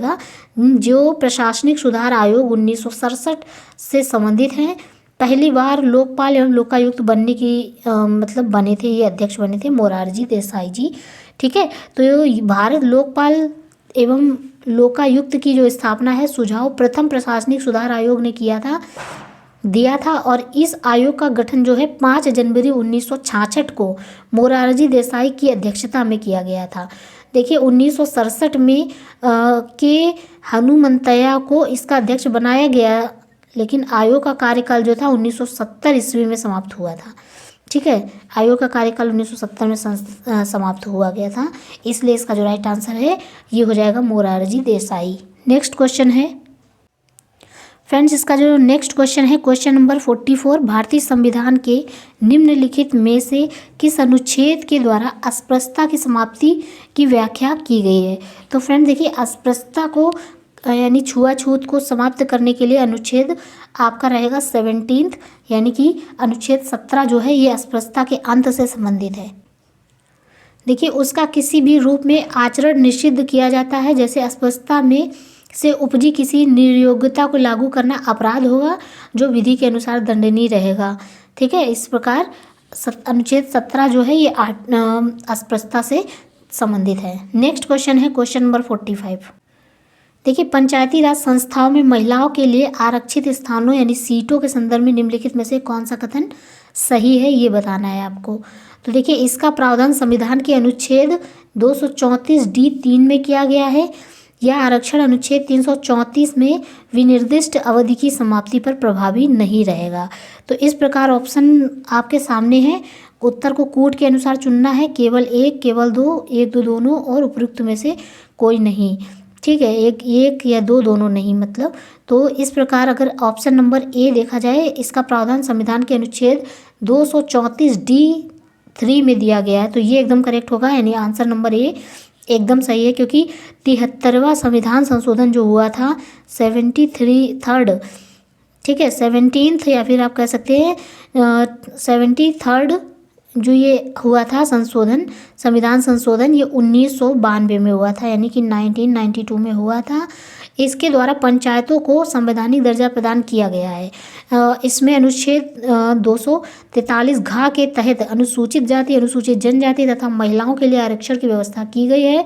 साथ ही प्रत्येक पंचायत के प्रत्यक्ष जो निर्वाचन है, इससे भरे जाने वाले कुल स्थानों में 1/3 स्थान जो है वो महिलाओं के लिए आरक्षित किया गया है। इस प्रकार इसका जो ए नंबर है, एक ही ऑप्शन एकदम सही होगा, बाकी दूसरा वाला गलत होगा। नेक्स्ट क्वेश्चन देख लेते हैं। हमारा जो नेक्स्ट क्वेश्चन है क्वेश्चन नंबर 46। भारतीय संविधान के अनुच्छेद 170 के अनुसार किसी राज्य की विधानसभा के सदस्यों की न्यूनतम तथा अधिकतम संख्या क्रमशः हो सकती है। कितनी हो सकती है? तो इसका जो राइट आंसर है वो हो जाएगा 60 तथा 500, यानी कि किसी भी विधानसभा के सदस्यों की जो न्यूनतम संख्या है वो 60 हो सकती है और अधिकतम 500 हो सकती है। ठीक है, जैसे भारतीय संविधान के अनुच्छेद 170 के अनुसार किसी राज्य की विधानसभा के सदस्यों की जो अधिकतम संख्या बताया, जैसे कि 60 और 500 हो सकती है, न्यूनतम हो सकती है 60 और अधिकतम हो सकती है 500। लेकिन सिक्किम इसका अपवाद है, जहां विधानसभा की सिर्फ 40 सीटें हैं। ध्यान रखिएगा, सिक्किम इसका अपवाद है जिसमें विधानसभा की टोटल 40 सीटें हैं। कहाँ पे? सिक्किम में। ध्यान रखिएगा इसका, ये एक फैक्ट है। नेक्स्ट क्वेश्चन है फ्रेंड्स,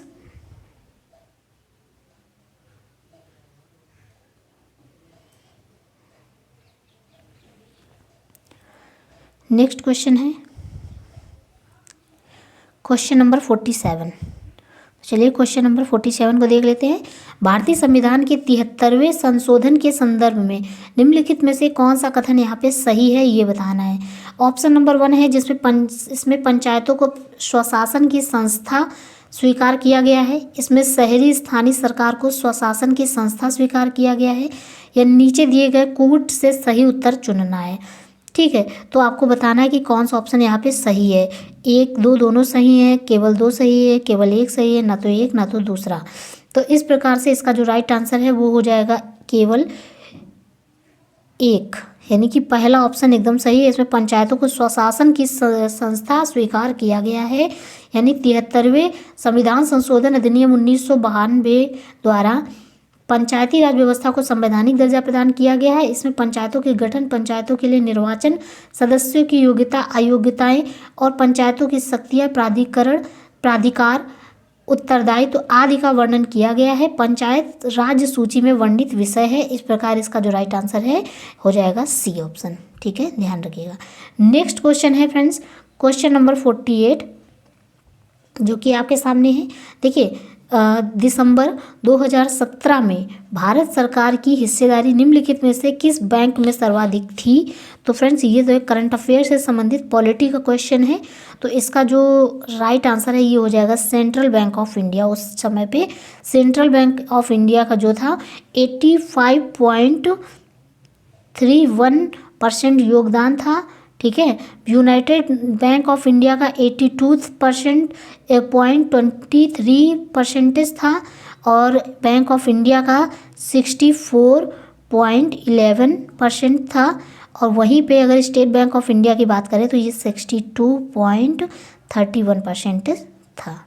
ठीक है, अब बात कर लेते हैं नेक्स्ट क्वेश्चन की, जो कि हमारी भारतीय अर्थव्यवस्था से संबंधित है। क्वेश्चन नंबर है 49। ठीक है, देखिए ये क्वेश्चन डेटा से संबंधित है, जो कि इसमें आप देख सकते हैं भारत को वर्ष 2017 और 18 में अधिकतम कच्चा तेल की जो आपूर्ति करने वाला निम्नलिखित में से कौन सा देश था? तो इसका जो राइट आंसर है ये इराक होगा। कच्चा तेल की आपूर्ति करने वाला उस समय इराक था। इस समय पे कौन सा देश है, तो इसको डिस्कस कर लेते हैं, देख लेते हैं इस समय कौन सा देश है। सो फ्रेंड्स, लेटेस्ट डेटा के अनुसार अगर देखा जाए तो इराक और सऊदी अरब हैं जो भारत को अभी तक कच्चा तेल की आपूर्ति में प्रथम स्थान पर हैं। ये सबसे ज़्यादा कच्चा तेल आपूर्ति भारत को इंपोर्ट करते हैं। ठीक है, तो ये हो गया। नेक्स्ट क्वेश्चन देख लेते हैं।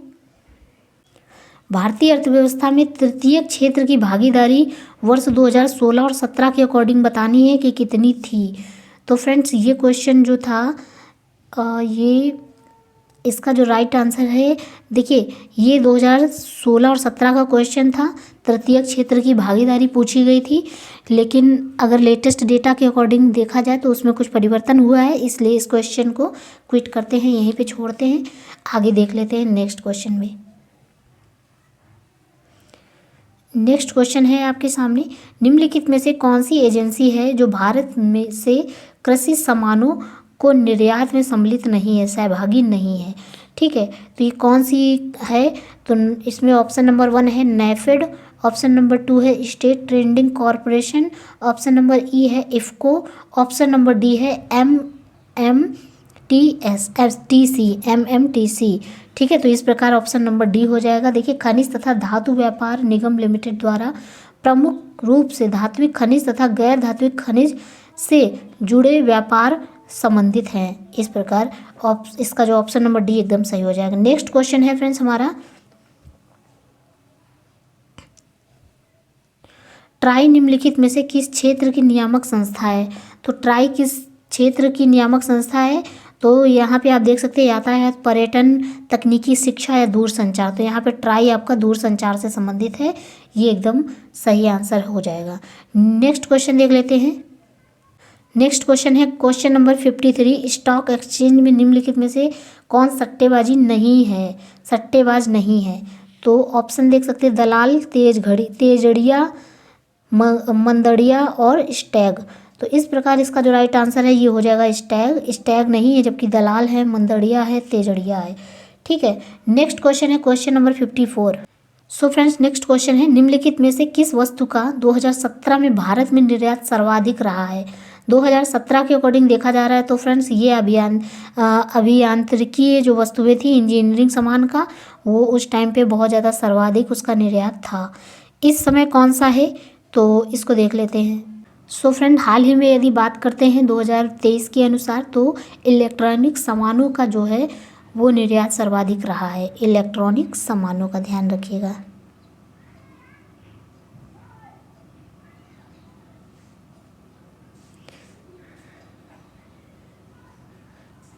ठीक है, नेक्स्ट क्वेश्चन है हमारा, माल्थस के जनसंख्या नियंत्रण का सर्वाधिक प्रभावकारी उपाय निम्नलिखित में से कौन सा है? तो इसमें बताना है आपको, युद्ध से है, विपत्ति से है, जन्म नियंत्रण से है या अनैतिक व्यवहार से है? तो इसका जो राइट आंसर है, क्योंकि ये माल्थस का जनसंख्या सिद्धांत के बारे में पूछा गया, तो ये जन्म नियंत्रण से है। ठीक है, देखिए रॉबर्ट माल्थस जो है ये इंग्लैंड के प्रसिद्ध अर्थशास्त्री थे। इन्होंने माल्थस के अनुसार जनसंख्या में गुणात्मक वृद्धि होती है। इन्होंने बोला है कि जनसंख्या में गुणात्मक वृद्धि होती है, जबकि खाद्य संसाधन में अंकगणितीय वृद्धि होती है। फलतः जनसंख्या और खाद्य संसाधन के बीच एक दूरी हो जाती है और ऐसी स्थिति में भुखमरी, प्राकृतिक आपदा, अन्न के कारण जनसंख्या नियंत्रित होती है। अतः यदि मानव स्वयं जन्म पर नियंत्रण नहीं करता तो प्राकृतिक नियंत्रण अत्यंत भयावह होगा, ऐसा इन्होंने बोला है। नेक्स्ट क्वेश्चन है हमारा क्वेश्चन नंबर 56, भारत के बाह्य क्रेडिट में 2017 तक निम्नलिखित में से कौन सा अवयव मुख्य रहा है? तो फ्रेंड 2017 के अकॉर्डिंग यहाँ पे पूछा गया है, तो उसके अकॉर्डिंग यदि देखा जाए तो व्यापार साख हो जाएगा। सो फ्रेंड्स, हमारा नेक्स्ट क्वेश्चन है जिसमें भारत के संदर्भ में निम्नलिखित में से कौन सा कथन सही है ये बताना है। तो ये भी फ्रेंड्स हमारा बजट से संबंधित है, आर्थिक सर्वेक्षण से संबंधित है, तो इसको भी लेटेस्ट डेटा से कोरिलेट करेंगे। उसका वीडियो आपको करंट अफेयर्स की क्लास में मिलेगा, इसलिए इस क्वेश्चन को डिस्कस नहीं करेंगे। नेक्स्ट क्वेश्चन को देख लेते हैं। यहाँ पे जीडीपी से संबंधित है, देखिए ये भी पुराना ही डेटा है, इसको भी छोड़ देते हैं। नेक्स्ट क्वेश्चन देखेंगे, उत्पादक कीमत सूचकांक मापता है, क्या मापता है? तो इसको डिस्कस करेंगे। तो देख सकते हैं आप कि उत्पादक जो कीमत सूचकांक है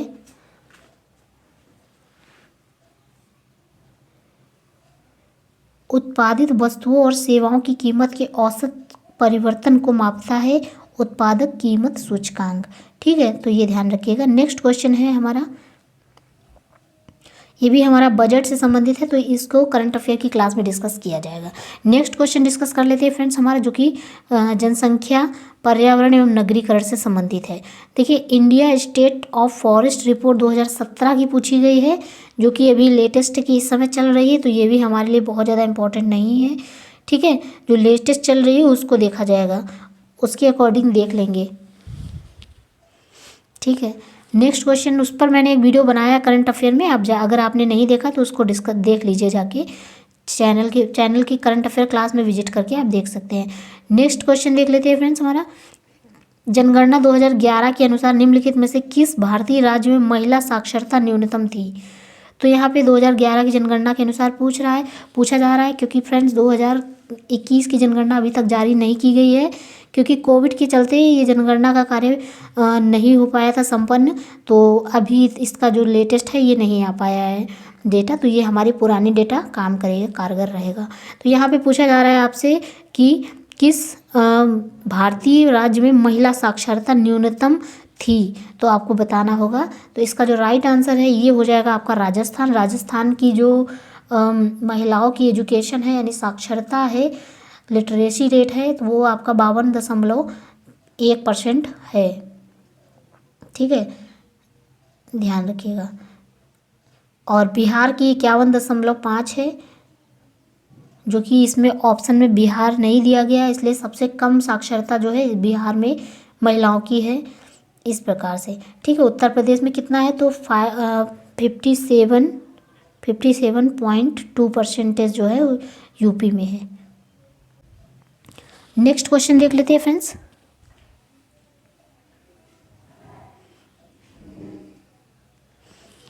नेक्स्ट क्वेश्चन है, वर्ष 2011 की जनगणना में निम्नलिखित में से किस राज्य की जनसंख्या में कमी आई है। तो फ्रेंड्स इसका जो राइट आंसर है नागालैंड होगा, नागालैंड की जनसंख्या में कमी आई थी। ठीक है, नेक्स्ट क्वेश्चन देख लेते हैं, ये भी हमारा जनगणना से संबंधित है। वर्ष 2011 की जनगणना में निम्नलिखित में से किस राज्य की साक्षरता सर्वाधिक है।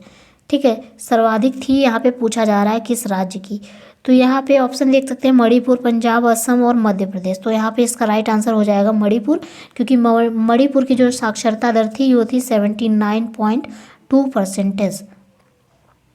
ठीक है, 2011 की जनगणना के अनुसार। वहीं अगर पंजाब की बात करते हैं तो 75.8% और असम 72.2%, मध्य प्रदेश की 69.3% थी। इसका राइट आंसर हो जाएगा मणिपुर। नेक्स्ट क्वेश्चन देख लेते हैं, वर्ष 2011 की जनगणना के अनुसार भारत में नगरीय जनसंख्या का देश की कुल जनसंख्या की प्रतिशतता थी। ठीक है, कितनी थी नगरीय जनसंख्या की, तो इसका जो राइट आंसर है ये हो जाएगा आपका बी, यानी 31.16 इतनी थी नगरीय जनसंख्या की प्रतिशतता। नेक्स्ट क्वेश्चन है, देखिए, भारत की वर्ष 2011 की जनगणना के आधार पर निम्नलिखित में से किस राज्य में जनसंख्या घनत्व उच्चतम था। तो हमें ये बताना है कि जनसंख्या घनत्व कहाँ पे उच्चतम था। तो बिहार एक ऐसा राज्य है जहाँ की जनसंख्या घनत्व बहुत ज़्यादा है। कितना है, तो 1106 प्रति व्यक्ति प्रति वर्ग किलोमीटर की दायरे पे है। ठीक है, और पश्चिम बंगाल का सेकेंड नंबर पे रहेगा, जो कि 1028 प्रति वर्ग किलोमीटर। वहीं केरल का 860 प्रति वर्ग किलोमीटर आप लोग जो है, और उत्तर प्रदेश का 829 और हरियाणा का है 573। तो वहीं पे अगर हम बिहार की बात करते हैं तो उसको याद रखना बहुत ज़रूरी है, क्योंकि अभी यही डेटा आपको पूछा जाएगा। तो 1106 व्यक्ति वर्ग प्रति वर्ग किलोमीटर के दायरे पे। नेक्स्ट क्वेश्चन है हमारा, वर्ष 2011 की जनगणना के आधार पर निम्नलिखित राज्यों में उनके नगरीकरण के अवरोही क्रम में व्यवस्थित कीजिए तथा नीचे दिए गए कोड से आपको इसका सही आंसर चुनना है। ठीक है, तो देखिए आपको बताना है इसमें कि शहरी जनसंख्या और राज्य। ठीक है, तो देख सकते हैं ऑप्शन है गुजरात, महाराष्ट्र, आंध्र प्रदेश और पश्चिम बंगाल। तो सबसे ज़्यादा जनसंख्या यदि बात करें तो महाराष्ट्र, इन ऑप्शन के अकॉर्डिंग देखा जाए तो महाराष्ट्र की होगी कितनी है, तो देख सकते हैं आप 5.08 करोड़। ठीक है, 5.08 करोड़। और उसके बाद में है, यानी कि हमारा जो ऑप्शन नंबर 3 है ये हो जाएगा पहले। तो ऑप्शन नंबर 3 आ रहा है बी में, तो बी इसका राइट आंसर होगा। इसके अकॉर्डिंग अगर हम बनाएं तो फिर उसके बाद पश्चिम बंगाल का हो जाएगा, जिसका है 2.90 करोड़। ठीक है, 2.90 करोड़। उसके बाद में हमारा थर्ड नंबर पे आएगा आंध्र प्रदेश, जिसका रहेगा 2.82 करोड़। और उसके बाद में हमारा गुजरात सबसे लास्ट में, जिसमें 2.57 करोड़ हो जाएगा शहरी जनसंख्या के अकॉर्डिंग। ठीक है, तो इस प्रकार इसका जो राइट आंसर है वो ऑप्शन नंबर बी हो जाएगा, एकदम करेक्ट आंसर। नेक्स्ट क्वेश्चन है हमारा नेक्स्ट क्वेश्चन है, पारिस्थितिक तंत्र के संदर्भ में निम्नलिखित कथनों पर विचार कीजिए।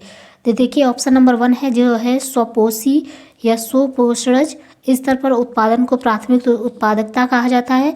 द्वितीयक उत्पादकता का संदर्भ परपोषी। ठीक है, तो इसका जो सेकेंड ऑप्शन है, द्वितीय उत्पादकता का संदर्भ जो है परपोषी विषम पोषणज स्तर के उत्पादन से है। ठीक है, तो इसका जो राइट आंसर है वो क्या होगा,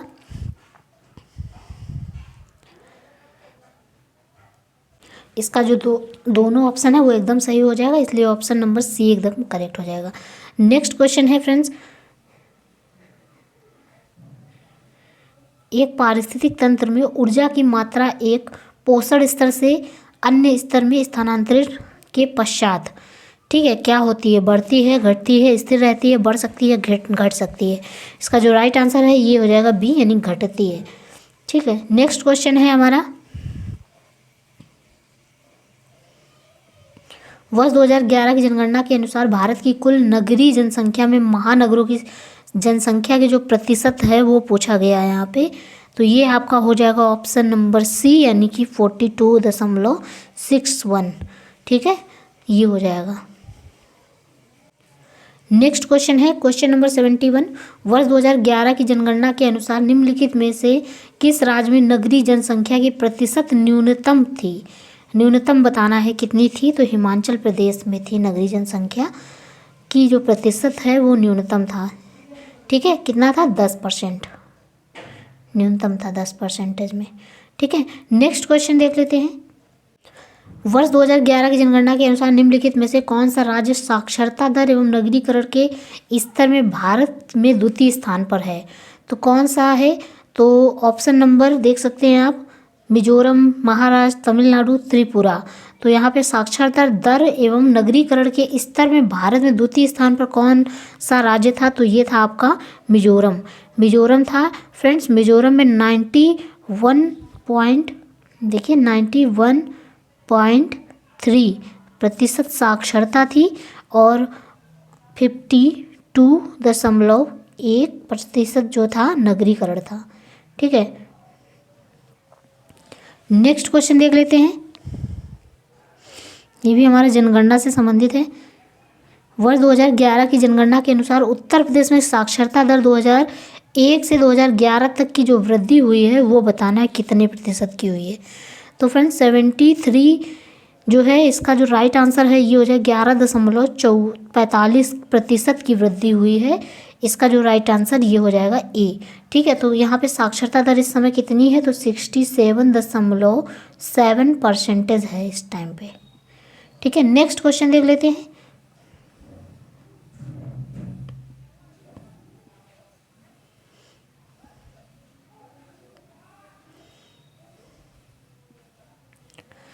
भारत की जनगणना 2011 के अनुसार उत्तर प्रदेश के निम्नलिखित में से किस जिले की साक्षरता दर सर्वाधिक है। तो सब बताने की सर्वाधिक जो साक्षरता दर है वो किसकी है। तो फ्रेंड यूपी की पूछा जा रहा है यहाँ पे, तो ऑप्शन नंबर डी हो जाएगा, गाजियाबाद की साक्षरता दर सर्वाधिक है। ठीक है, वैसे गौतम बुद्ध नगर जो है इसकी 80.12% है। ठीक है, 80.12%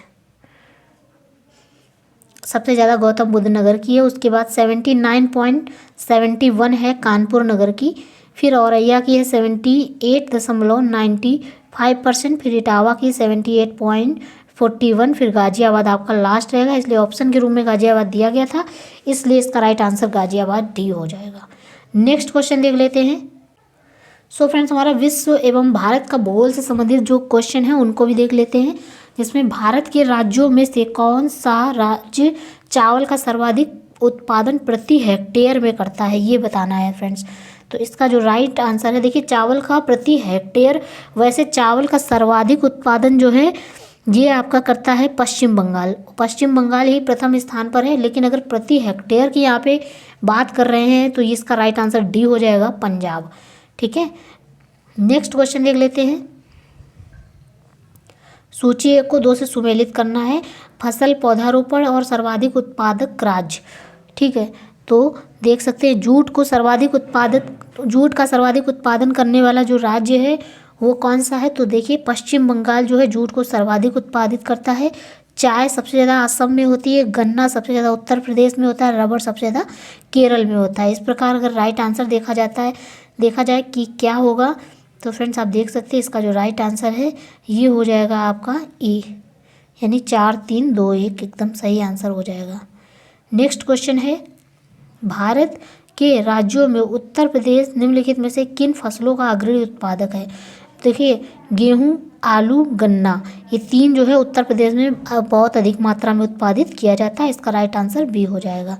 ठीक है, नेक्स्ट क्वेश्चन है क्वेश्चन नंबर 78, देख सकते हैं आप।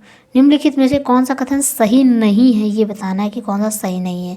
तो देख सकते हैं गेहूं में पाया जाने वाला रोग है, अगैती झुलसा आलू में पाया जाने वाला रोग है, झुंडकंड फॉल्स स्मट जौ में पाए जाने वाले रोग हैं, और खैरा धान में पाया जाने वाला रोग है। कौन सा सही नहीं है, तो सी नंबर है झुंडकंड फॉल्स स्मट जौ में पाया जाने वाला रोग है, ये एकदम गलत है, क्योंकि झुंडकंड जो है एस्टिलागो नाम के फफूंदी की एक प्रजाति में पाए जाने वाला रोग है। सो फ्रेंड, झुंडकंड जो है ये अस्टिलागो नाम के एक फफूंद की एक प्रजाति से होने वाला रोग है। ठीक है, इस प्रकार इसका जो राइट आंसर है ये सी हो जाएगा। क्वेश्चन नंबर 79 है फ्रेंड्स, कथनों पर विचार करना है। मिट्टी की प्रजातियों में से मृत्तिका जो है वो अधिकतम जल धारण करती है। मृत्तिका में रंध्राकाश बड़े आकार में पाए जाते हैं।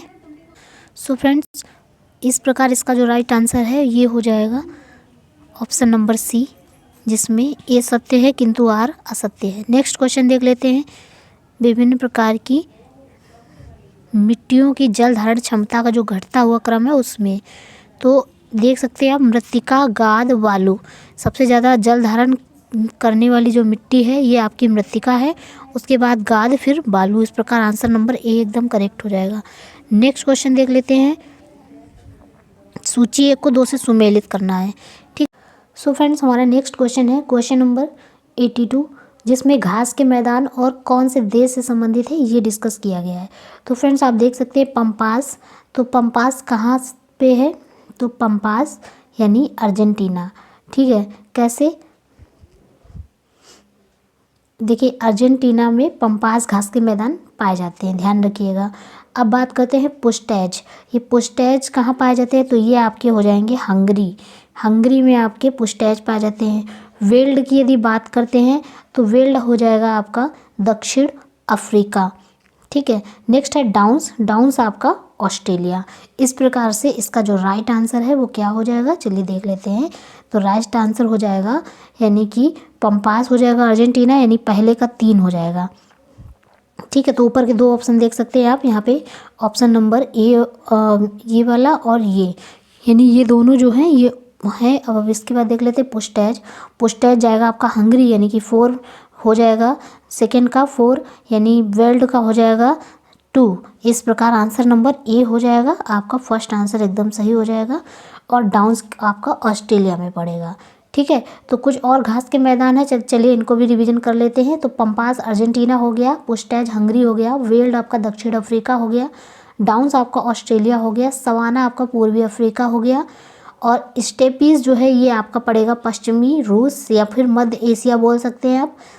प्रेरीज आपका उत्तरी अमेरिका में पड़ेंगे, घास के मैदान है ये। ठीक है, ध्यान रखिएगा। नेक्स्ट क्वेश्चन है फ्रेंड्स हमारा, ये लिखे हुए हैं आप देख सकते हैं यहाँ पे, ठीक है, नेक्स्ट क्वेश्चन है हमारा, निम्नलिखित में से कौन सा शैल समूह भारत में धात्विक खनिजों का प्रमुख स्रोत है। तो धात्विक खनिजों का प्रमुख स्रोत कौन सा है, तो यहाँ पे टर्सरी समूह है, विंध्य समूह है, गोंडवाना समूह है और धारवाड़ समूह है। तो इसमें से आपको बताना है कि कौन सा जो है खनिजों का, धात्विक खनिजों का प्रमुख स्रोत है। तो ये हो जाएगा आपका धारवाड़ समूह। ठीक है, देखिए धारवाड़ शैल समूह जो है ये भारत में धात्विक खनिजों का प्रमुख स्रोत है। देश की जो लगभग सभी प्रमुख धातुएं सोना, मैग्नीज, लौह, तांबा, टंगस्टन, क्रोमियम, जस्ता आदि इन्हीं चट्टानों से मिलता है। कुडप्पा शैल तंत्र में गैर धात्विक खनिज, गोंडवाना शैल तंत्र समूह में कोयला तथा अन्य जीवाश्म खनिज पाए जाते हैं। ठीक है, तो इस प्रकार से ये क्वेश्चन जो है एनसीईआरटी से लिया गया है फ्रेंड्स, और इसका जो राइट आंसर डी हो जाएगा, यानी कि धारवाड़ का जो समूह है इसमें ही आपके प्रमुख धात्विक खनिज पाए जाते हैं। नेक्स्ट क्वेश्चन है हमारा फ्रेंड्स, क्वेश्चन नंबर है नेक्स्ट 84। तो आप देख सकते हैं, ठीक है, सूची 1 को 2 से सुमेलित करना है यहाँ पे भी। तो राष्ट्रीय उद्यान दिए गए हैं और राज्य दिए गए हैं, तो बताना है कि कौन सा राष्ट्रीय उद्यान किस राज्य में पाया जाता है। देखिए इंतानकी है ऑप्शन नंबर ए, ये कहाँ पे पाया जाएगा, तो फ्रेंड्स ये इंतानकी पाया जाएगा आपका नागालैंड में। बेतला की यदि बात करते हैं तो ये आपका पाया जाएगा झारखंड में। सिरोही हो जाएगा आपका मणिपुर में। इसी प्रकार गुइंदी है ये आपका तमिलनाडु। ठीक है, तो गुइंदी आपका तमिलनाडु में पड़ेगा, बेतला आपका झारखंड में पड़ेगा, इंतानकी आपका नागालैंड में पड़ेगा और सिरोही आपका मणिपुर में पड़ेगा। इस प्रकार से यदि सुमेलित किया जाता है तो इसका जो राइट आंसर है वो क्या होगा, तो पहले का तीसरा होगा, दूसरे का पहला होगा। इस प्रकार ऑप्शन नंबर सी एकदम करेक्ट हो जाएगा, और चौथे का हो जाएगा, तीसरे का हो जाएगा चौथा, और चौथे का हो जाएगा दूसरा, यानी तमिलनाडु। गोविंदी आपका तमिलनाडु में पड़ेगा। इसी के साथ सारे जो भी हैं उनको रिवीजन कर लेते हैं। इंतानकी नागालैंड आपका पड़ेगा, इंतानकी आपका राष्ट्रीय उद्यान पड़ेगा, ये राज्य है नागालैंड। बेतला झारखंड, सिरोही मणिपुर, गुइंदी तमिलनाडु में पड़ेगा। अब है पृथ्वी की सतह का वह भाग जिस पर भूकंपीय तरंगों को सर्वप्रथम रिकॉर्ड किया जाता है। ठीक है, तो मतलब पृथ्वी की सतह का वह भाग बताना है जिस पर जो भूकंपीय तरंगे हैं उसको सर्वप्रथम रिकॉर्ड किया जाता है, क्या कहलाती है।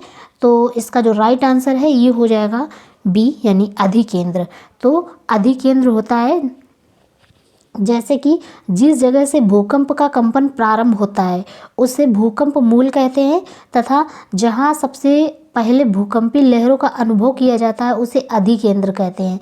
ठीक है, ये ध्यान रखिएगा। और भूकंप के इस दौरान जो ऊर्जा निकलती है उसे प्रत्यास्थ ऊर्जा कहते हैं। भूकंप के दौरान कौन सी ऊर्जा निकलती है, तो प्रत्यास्थ ऊर्जा निकलती है, ध्यान रखिएगा। ठीक है, मान लीजिए कि अभी लेटेस्ट में भूकंप आया था, तो भूकंप का अधिकेंद्र पूछा गया कि कहाँ पे था, तो नेपाल में आया था। नेपाल में बहुत ज़्यादा नुकसान हुआ, जान माल की हानि हुई, काफ़ी लोग जो हैं, काफ़ी लोगों के घर टूट गए। तो इस प्रकार से भूकंप की चलते, यानी कि नेपाल में भूकंप आया था फ्रेंड्स, और पटना, कानपुर, दिल्ली संबंधित जितने भी मतलब इम्पॉर्टेंट नगर हैं, महानगर हैं, उनमें बहुत ज़्यादा प्रॉब्लम आ गई थी। यानी कि भूकंप की जो लहरें हैं, तरंगे हैं, ये काफ़ी जगह पर फैल गई थी और अनुभव किया गया था। ठीक है, इसी प्रकार नेक्स्ट क्वेश्चन को देख लेते हैं, क्वेश्चन नंबर 86। ठीक है, तो नेक्स्ट क्वेश्चन है हमारा, जापान निम्नलिखित 4 द्वीपों का उत्तर से दक्षिण अनुक्रम निम्नलिखित में से कौन सही है। तो यहाँ पे आपको बताना है। तो देखिए जापान में ये जो 4 द्वीप समूह हैं इनको उत्तर से दक्षिण क्रम में लगाने के लिए हर बार आता है फ्रेंड्स। ठीक है, तो इस बार भी आ सकता है, इसमें कुछ कहा नहीं जा सकता क्योंकि कुछ क्वेश्चन हैं जो रिपीटेड रहते हैं हर बार। ठीक है, तो सबसे पहले आपका आ जाएगा होक्काइडो। ठीक है, सबसे पहले आपका आ जाएगा होक्काइडो, फिर आ जाएगा होन्शु। देखिए ध्यान रखिएगा, होक्काइडो सबसे बड़ा है इसलिए सबसे पहले होक्काइडो, फिर होन्शु, फिर शुकोकु, फिर क्यूशु, ये याद रखिएगा। सबसे बड़ा पहले, फिर देखिए हा वाला जो शब्द है होक्काइडो सबसे पहले, फिर होन्शु, फिर शिकोकु, फिर क्यूशु, ये याद रखिएगा। अब देखिए जापान मुख्यतः 4 द्वीपों जिसमें से आपका होक्काइडो, होन्शु, शिकोकु, क्यूशु का समूह है। इनमें सबसे उत्तरी भाग पर होक्काइडो, और सबसे ऊपर की मतलब टॉप पे बात करते हैं अगर, सबसे ऊपर पे बात करते हैं टॉप पे, तो सबसे ऊपर पे आपका आ जाएगा होक्काइडो। मध्यवर्ती की बात करते हैं तो यहाँ पे आएगा होन्शु, ठीक है, यहाँ पे होन्शु आ जाएगा। उसके बाद में उपर्युक्त चारों द्वीपों में होन्शु सबसे बड़ा है, ठीक है। होन्शु जो है ये सबसे बड़ा है, ये भी फैक्ट याद रखिएगा। होन्शु जो है आपका सबसे बड़ा है, ठीक है। जापान की राजधानी टोक्यो इसी द्वीप पर स्थित है। जापान की जो राजधानी है टोक्यो, ठीक है, वो होन्शु द्वीप पर स्थित है। ये क्वेश्चन आ सकता है, तो इसको फैक्ट को प्लीज़ याद रखिएगा, ठीक है।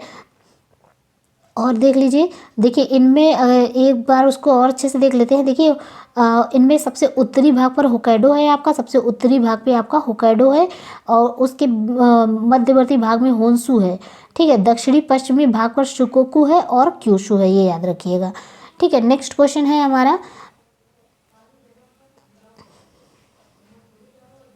नेक्स्ट क्वेश्चन है आपका च्विंकामाटा चिली निम्नलिखित किस खनिज के लिए विश्व प्रसिद्ध है। तो चिली आपका किस खनिज के लिए विश्व प्रसिद्ध है। तो इसका जो राइट आंसर है वो हो जाएगा तांबा। तांबा के लिए चिली जो है विश्व प्रसिद्ध है। संसार में तांबे का सबसे बड़ा उत्पादक देश चिली है। देखिए दूसरे स्थान पर चीन हो जाएगा, फर्स्ट नंबर पे आपका चिली हो जाएगा, ठीक है, ध्यान रखिएगा।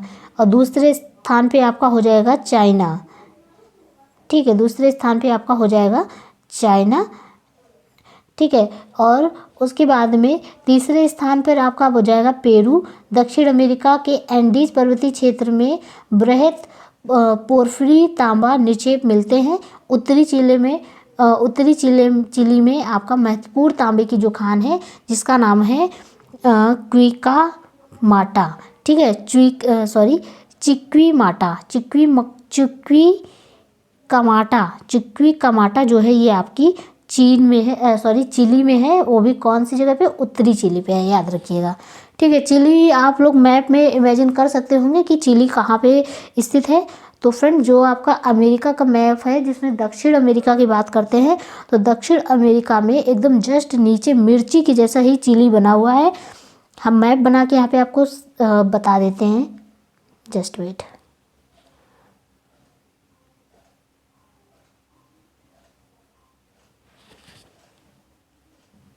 सो फ्रेंड्स कुछ इस तरह से हमारा दक्षिण अमेरिका का मैप बना हुआ है। यहाँ पे आपका ये पतला पतला सा चिली है, ठीक है, ये चिली बना हुआ है यहाँ पे, सॉरी,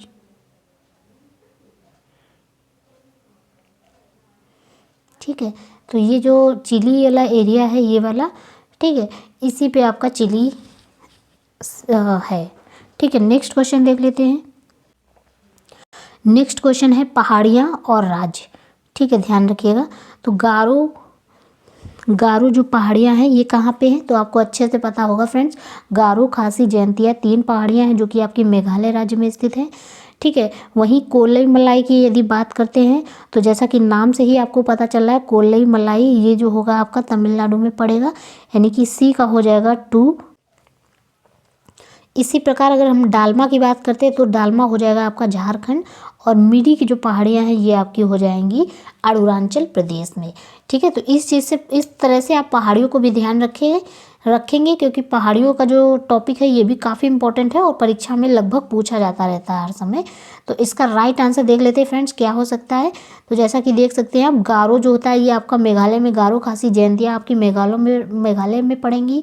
तो ए का आंसर हो जाएगा ए, ठीक है। आप देख सकते हैं यहाँ पे 3 में ऑप्शन नंबर ए है। मिरी की यदि बात करते हैं तो मिरी आपका जाएगा तीसरे नंबर पे, यानी अरुणाचल प्रदेश में, ठीक है। तो पहले का 1 फिर दूसरे का 3, यहाँ पे सी और ए दोनों सेम चल रहे हैं। कोल्लई मलाई की बात करते हो ये आपका तमिलनाडु में जाएगा, यानी इस प्रकार आपका ऑप्शन नंबर ए एकदम करेक्ट हो जाएगा।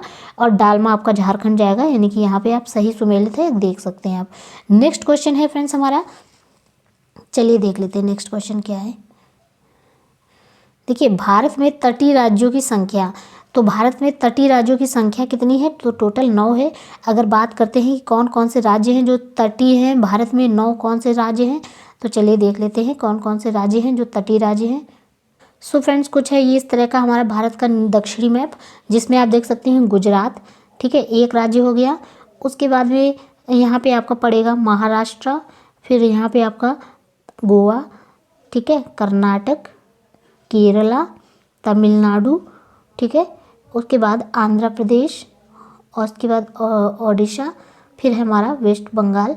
यानी कुल मिला के अगर हम बात करते हैं तो 1 2 3 4 5 6 7 8 9, 9 जो ज़िले हैं।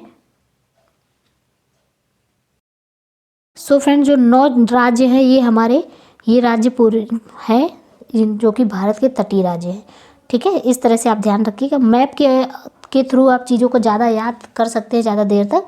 अगर आपके पास मैप है तो आप मैप में देख सकते हैं। मैंने यहाँ पे मैप बना के समझाने की कोशिश की है, ठीक है फ्रेंड्स।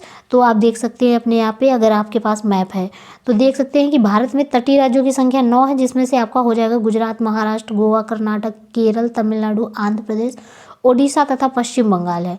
भारत का क्षेत्रफल कितना है? 32,87,263 वर्ग किलोमीटर है, याद रखिएगा। इसमें स्थलीय सीमा की लंबाई आपकी कितनी है? टोटल 15,200 किलोमीटर है। तथा समुद्री सीमा की लंबाई कितनी है यहाँ पे? तो समुद्री सीमा की है आपकी 7,516.6 किलोमीटर, ठीक है। अंडमान निकोबार एवं अन्य छोटे द्वीपों को लेते हुए हैं, जबकि मुख्य भूमि 9 समुद्री सीमा वाले राज्यों को लेते हुए इसकी लंबाई है आपकी 6,100 किलोमीटर, ठीक है। तो इस प्रकार इसका जो आंसर है ये हो जाएगा डी। नेक्स्ट क्वेश्चन है फ्रेंड्स हमारे पास। नेक्स्ट क्वेश्चन है, निम्नलिखित में से किस प्रकार के वनों में अधिकतम पादप विविधता पाई जाती है? तो देखिए, पादप विविधता जो पाई जाती है तो उसमें बताना है कि किस किस प्रकार के वनों में पाई जाती है। तो यहाँ पे ऑप्शन देख सकते हैं, उष्णकटिबंधीय आर्द्र पतझड़ वन, उपोष्ण कटिबंध पर्वतीय वन, शीतोष्ण आर्द्र वन या उष्णकटिबंधीय सदाबहार वन। तो फ्रेंड्स, ये जो ऑप्शन नंबर डी है, उष्णकटिबंधीय सदाबहार वन, यहाँ पे जो है सबसे अधिक पादप विविधता पाई जाती है। क्यों पाई जाती है, चलिए जानते हैं। देखिए, उष्णकटिबंधीय सदाबहार वनों में अधिकतम पादप विविधता पाई जाती है इसलिए क्योंकि भारत के जिन क्षेत्रों में औसत वार्षिक वर्षा 200 सेंटीमीटर होती है, कितनी? 200 सेंटीमीटर होती है, ठीक है। तो वहाँ अधिक तथा आर्द्रता 70% अधिक होती है, ठीक है। वर्षा यानी कि 200 सेंटीमीटर से अधिक होती है और आर्द्रता कितनी होती है? 70% होती है, ठीक है। तो 70% होती है, तो वहाँ पे सदाबहार वन पाए जाते हैं। और ऐसे वनों में मुख्यतः आपका आ जाएगा सिनकोना, आबनूस, बांस, रबर, वुड, महोगनी इत्यादि वृक्ष पाए जाते हैं। ध्यान रखिएगा कौन कौन से? तो मुख्यतः सिनकोना, आबनूस, बांस, रबर, वुड, महोगनी ईटीसी ये सारे वन पाए जाते हैं। नेक्स्ट क्वेश्चन है फ्रेंड्स हमारा, ये क्वेश्चन था फ्रेंड्स महेश बर्नवाल की बुक से, ठीक है। नेक्स्ट क्वेश्चन हमारा क्वेश्चन नंबर 91, ठीक है। नेक्स्ट क्वेश्चन देख सकते हैं आप, पृथ्वी का सर्वाधिक वृहत पारिस्थितिक तंत्र निम्नलिखित में से कौन सा है? तो सबसे अधिक वृहत पारिस्थितिक तंत्र की यहाँ पे बात की जा रही है फ्रेंड्स, तो जैव मंडल ही है जिसमें सर्वाधिक पारिस्थितिक तंत्र पाया जाता है। वृहत मतलब पारिस्थितिक तंत्र है। कैसे? देखिए, पृथ्वी का सर्वाधिक वृहत पारिस्थितिक तंत्र जैव मंडल है, ठीक है। कौन सा मंडल है? जैव मंडल। देखिए, जैव मंडल से तात्पर्य पृथ्वी के उस भाग से है जहाँ सभी प्रकार के जीवन पाए जाते हैं।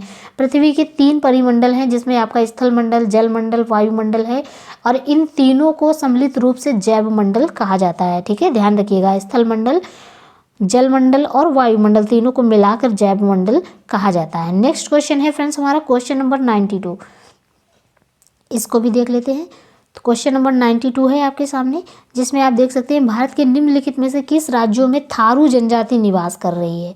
तो फ्रेंड्स, हमें ये बताना है कि थारू जनजाति जो होती है किस राज्य में निवास कर रही है वर्तमान में भी। तो फ्रेंड, थारू जनजाति जो है मुख्यतः आपका उत्तर प्रदेश और उत्तराखंड के एरिया में पाई जाती है।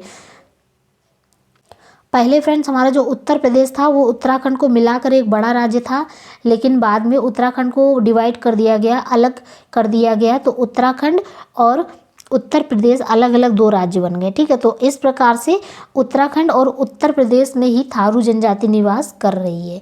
इस प्रकार से हमारे जो ज्योग्राफी है वो भी कंप्लीट हो चुकी है फ्रेंड्स।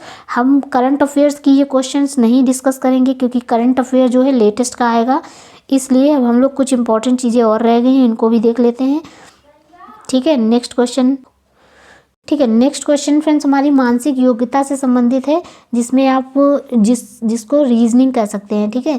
देखिए, 2 समान द्रव्यमान की वस्तुओं की गतिज ऊर्जाओं का अनुपात कितना है? 4:9 है। तो उनके वेगों का अनुपात यहाँ पे निकालना है, ठीक है, तो फ्रेंड्स वेगों का अनुपात कैसे निकालेंगे आप लोग, तो बहुत ही ईजी ट्रिक है फ्रेंड्स। सो फ्रेंड्स इसको देख सकते हैं आप, 2 दूनी 4 होता है तो इसको कट जाएगा, 3 त्रिका 9 हो जाएगा तो ये कट जाएगा। इस प्रकार आपका 2:3 आ जाएगा और ये आंसर बी हो जाएगा इसका करेक्ट। ठीक है, नेक्स्ट क्वेश्चन देख लेते हैं। इस तरह से सॉल्व करके यहाँ पे बताया गया फ्रेंड्स, आप देख सकते हैं। ठीक है, नेक्स्ट क्वेश्चन देख सकते हैं। देखिए, वेन रेखा चित्र की सहायता से तर्क वाक्य कुछ फेरी वाले लखपति हैं, तो इसका सही प्रतीकीकरण करना है, निम्नलिखित में से कौन सा है। तो देख सकते हैं आप, देखिए कुछ फेरी वाले हैं, क्या हैं, लखपति हैं। तो यहाँ पे कुछ फेरी वाले हो जाएंगे जो लखपति हो जाएंगे, तो इस प्रकार ऐसे बनेगा, यहाँ पे कुछ हो जाएंगे, तो इस प्रकार से बी वाला एकदम करेक्ट हो जाएगा। ठीक है, नेक्स्ट हो जाएगा क्वेश्चन नंबर 105। एक बंदर किसी फिसलनदार 16 मीटर ऊंचे खंभे पर चढ़ता है। यदि वह 1 मिनट में 1 मीटर चढ़ता है तथा अगले मिनट में 1/4 मीटर फिसल जाता है, तो वह खंभे की चोटी पर कब पहुंचेगा। तो फ्रेंड्स सबसे पहले हमें ये देखना है कि फ्रेंड्स यहाँ पे इसका जो राइट आंसर है वो हो जाएगा डी, क्योंकि यहाँ पे कोई ऑप्शन नहीं दिया गया है सही, क्योंकि इसका जो एक्सप्लेन है आप देख सकते हैं कि चूँकि बंदर जो है 1 मीटर चढ़ने पर खंभे के ऊपर पहुंच जाएगा, अतः वह फिसलेगा नहीं। इस प्रकार बंदर जो है 40 मिनट प्लस 1 बराबर 41 मिनट में 16 मीटर ऊंचे खंभे पर चढ़ेगा। ठीक है, तो 41 कोई ऑप्शन नहीं दिया गया, इसलिए इसका आंसर उपयुक्त में से कोई नहीं हो जाएगा। नेक्स्ट क्वेश्चन है, एक व्यक्ति के चित्र को देखते हुए संजय ने कहा, इसकी माँ मेरे पिता के पुत्र की पत्नी है, मेरा कोई भाई तथा बहन नहीं है। संजय किसके चित्र को देख रहा था, ये बताना है यहाँ पे। सो फ्रेंड्स इस तरह से संजय जो है अपने पिता, ठीक है, संजय अपनी पत्नी की तरफ इशारा कर रहे हैं, और इस प्रकार इसका जो राइट आंसर है वो हो जाएगा ए, अपने पुत्र का। ठीक है, अपने पुत्र का यानी बेटा, यानी अपने ही पुत्र को बोल रहा है संजय। ठीक है, इस प्रकार अपने पुत्र का आंसर हो जाएगा ए। नेक्स्ट क्वेश्चन है, आप देख सकते हैं इस तरह से यहाँ पे समझाया गया है। ठीक है, नेक्स्ट क्वेश्चन है, नीचे दी गई सारणी में लुप्त संख्या ज्ञात करनी है, तो कैसे ज्ञात करेंगे आप लोग। ठीक है फ्रेंड्स, तो इस तरह के सारणी में लुप्त संख्या ज्ञात करने के लिए आ जाता है। तो फ्रेंड्स देखिए, जैसे कि 9 और 7 को जोड़ देंगे तो 9 + 7 = 16 आ जाएगा। 16 का हाफ किया, आधा किया, अगर जिसे 2 से भाग करेंगे तो यहाँ पे 8 आ जाएगा। ठीक है, ये संख्या ज्ञात हो जाएगी। इसी प्रकार 4 को 6 से कर लेंगे तो 4 + 6 = 10 आ जाएगा, यानी 10 का आधा करेंगे तो 5 आ जाएगा। इसी प्रकार यहाँ पे 20 को 12 से करना है तो किस प्रकार यहाँ पे 12 आएगा। तो फ्रेंड देखिए 12 कैसे आएगा, तो देखिए 20 में अगर हम +4 करेंगे, यहाँ पे +4 कर देंगे, यानी कि +4 करेंगे तो आ जाएगा 24, 24 का आधा हो जाएगा 12। तो इस प्रकार से इसका जो राइट आंसर है ये हो जाएगा आपका 4। ठीक है, बी ऑप्शन एकदम करेक्ट हो जाएगा। नेक्स्ट क्वेश्चन देख लेते हैं। देखिए, राम 1 किलोमीटर पूर्व दिशा में चलकर 5 किलोमीटर दक्षिण दिशा में चलता है, तो वहाँ से फिर 2 किलोमीटर पूर्व दिशा में चलकर अंत में 9 किलोमीटर उत्तर दिशा में चलता है, तो वह अपने आरंभ बिंदु से कितनी दूर पर है ये बताना है। तो फ्रेंड्स सबसे पहले डायरेक्शन का जो सवाल होता है उसमें आप डायरेक्शन को लिख लीजिए, किस तरह पे कौन सी डायरेक्शन है। तो ईस्ट, वेस्ट, नॉर्थ, साउथ, ये तो आपको भी पता होगा कि ईस्ट इधर आता है, वेस्ट इधर आता है, नॉर्थ और साउथ हो जाएगा। ठीक है फ्रेंड्स, तो इसको आप अगर सॉल्व करके देखेंगे तो इसका जो राइट आंसर है वो डी आ जाएगा, यानी 5 किलोमीटर। नेक्स्ट क्वेश्चन देख लेते हैं, जैसे ये चित्र के अकॉर्डिंग यहाँ पे समझाया गया है।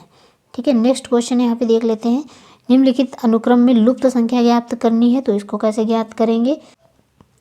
तो फ्रेंड्स इसको देखो, इस तरह से समझेंगे तो इस तरह से इसको निकालने के बाद इसका जो राइट आंसर है ये आ जाएगा बी, यानी कि 336।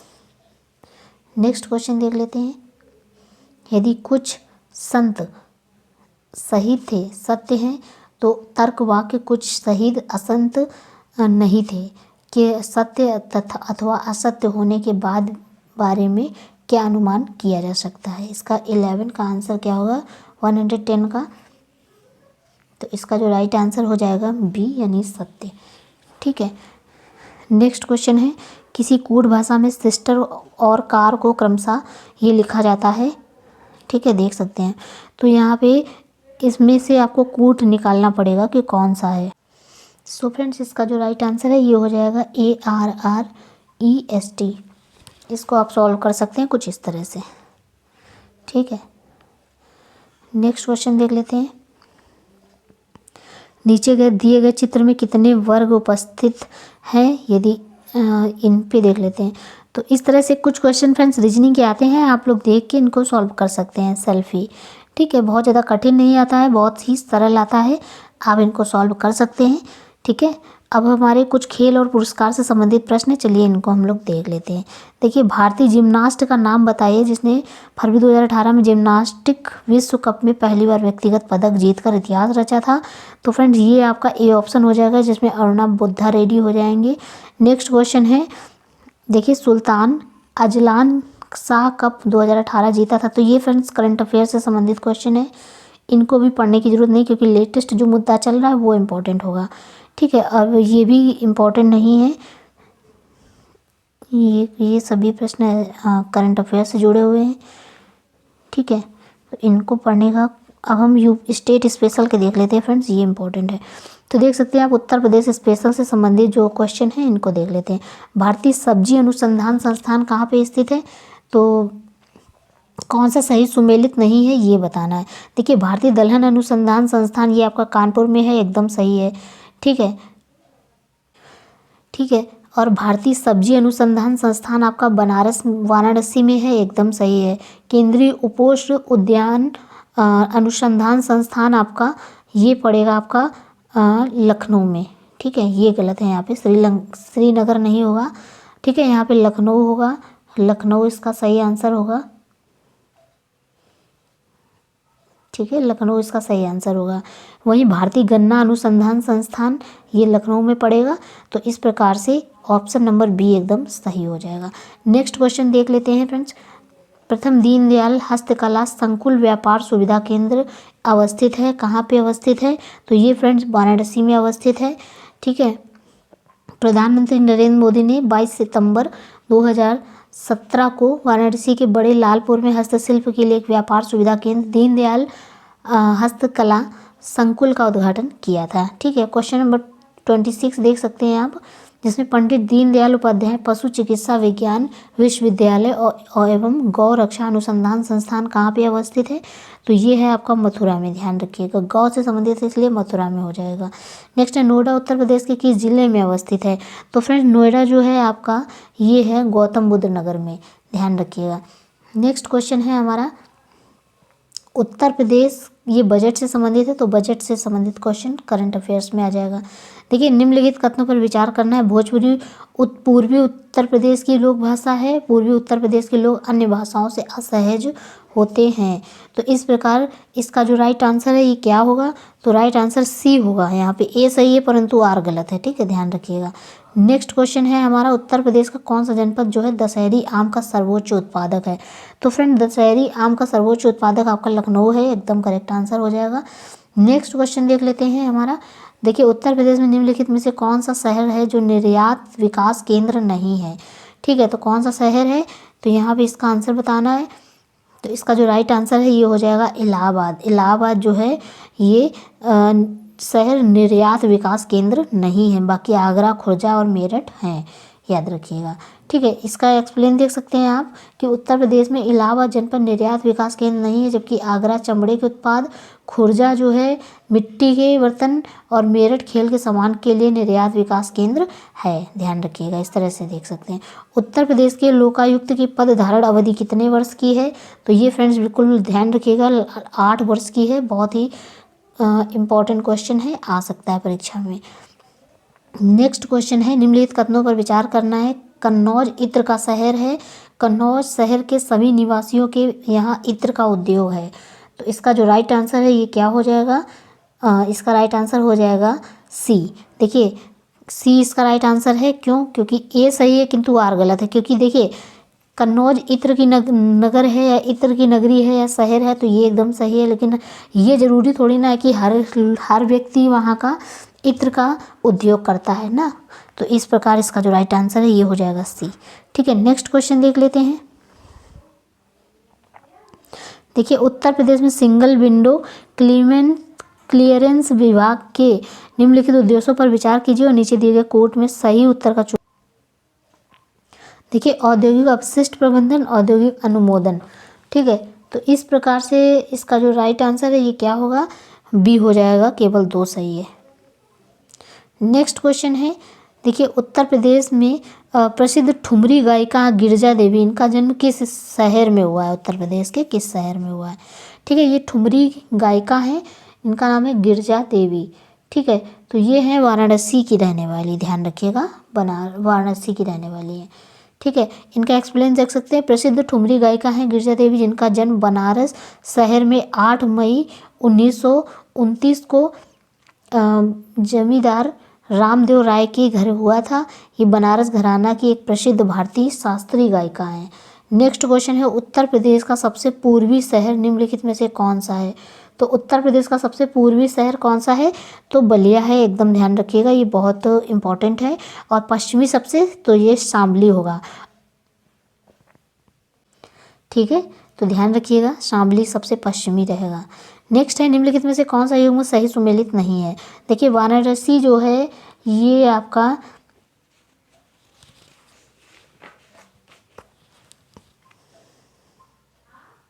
वाराणसी आपका सांस्कृतिक एवं धर्म से संबंधित है। लखनऊ आपका प्रदेश की राजधानी है।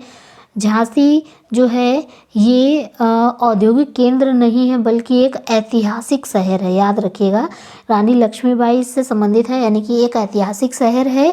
और मुरादाबाद पीतल उद्योग से संबंधित है। तो इस प्रकार से ऑप्शन नंबर सी यहाँ पे एकदम सही नहीं है, बाकी सभी सही सुमेलित हैं। नेक्स्ट क्वेश्चन देख लेते हैं फ्रेंड्स। देखिए, काष्ठ नक्काशी घरेलू उद्योग के लिए उत्तर प्रदेश का कौन सा नगर प्रसिद्ध है। तो फ्रेंड्स, ये है आपका सहारनपुर। उत्तर प्रदेश का सहारनपुर जो है ये काष्ठ नक्काशी के लिए फेमस है। गोरखपुर आपका टेरिकोटा के लिए, और मेरठ आपका कैंची उद्योग के लिए, कानपुर चमड़ा उद्योग के लिए प्रसिद्ध है, ध्यान रखिएगा। ठीक है, नेक्स्ट क्वेश्चन है फ्रेंड्स हमारा, उत्तर प्रदेश में उत्तर केंद्रीय क्षेत्र सांस्कृतिक केंद्र स्थापित है। ठीक है, तो ये है आगरा में, वाराणसी में, इलाहाबाद में, बरेली में। तो इसका जो राइट आंसर है ये हो जाएगा इलाहाबाद में। इलाहाबाद में आपका उत्तर केंद्रीय क्षेत्र है, सांस्कृतिक केंद्र स्थापित है।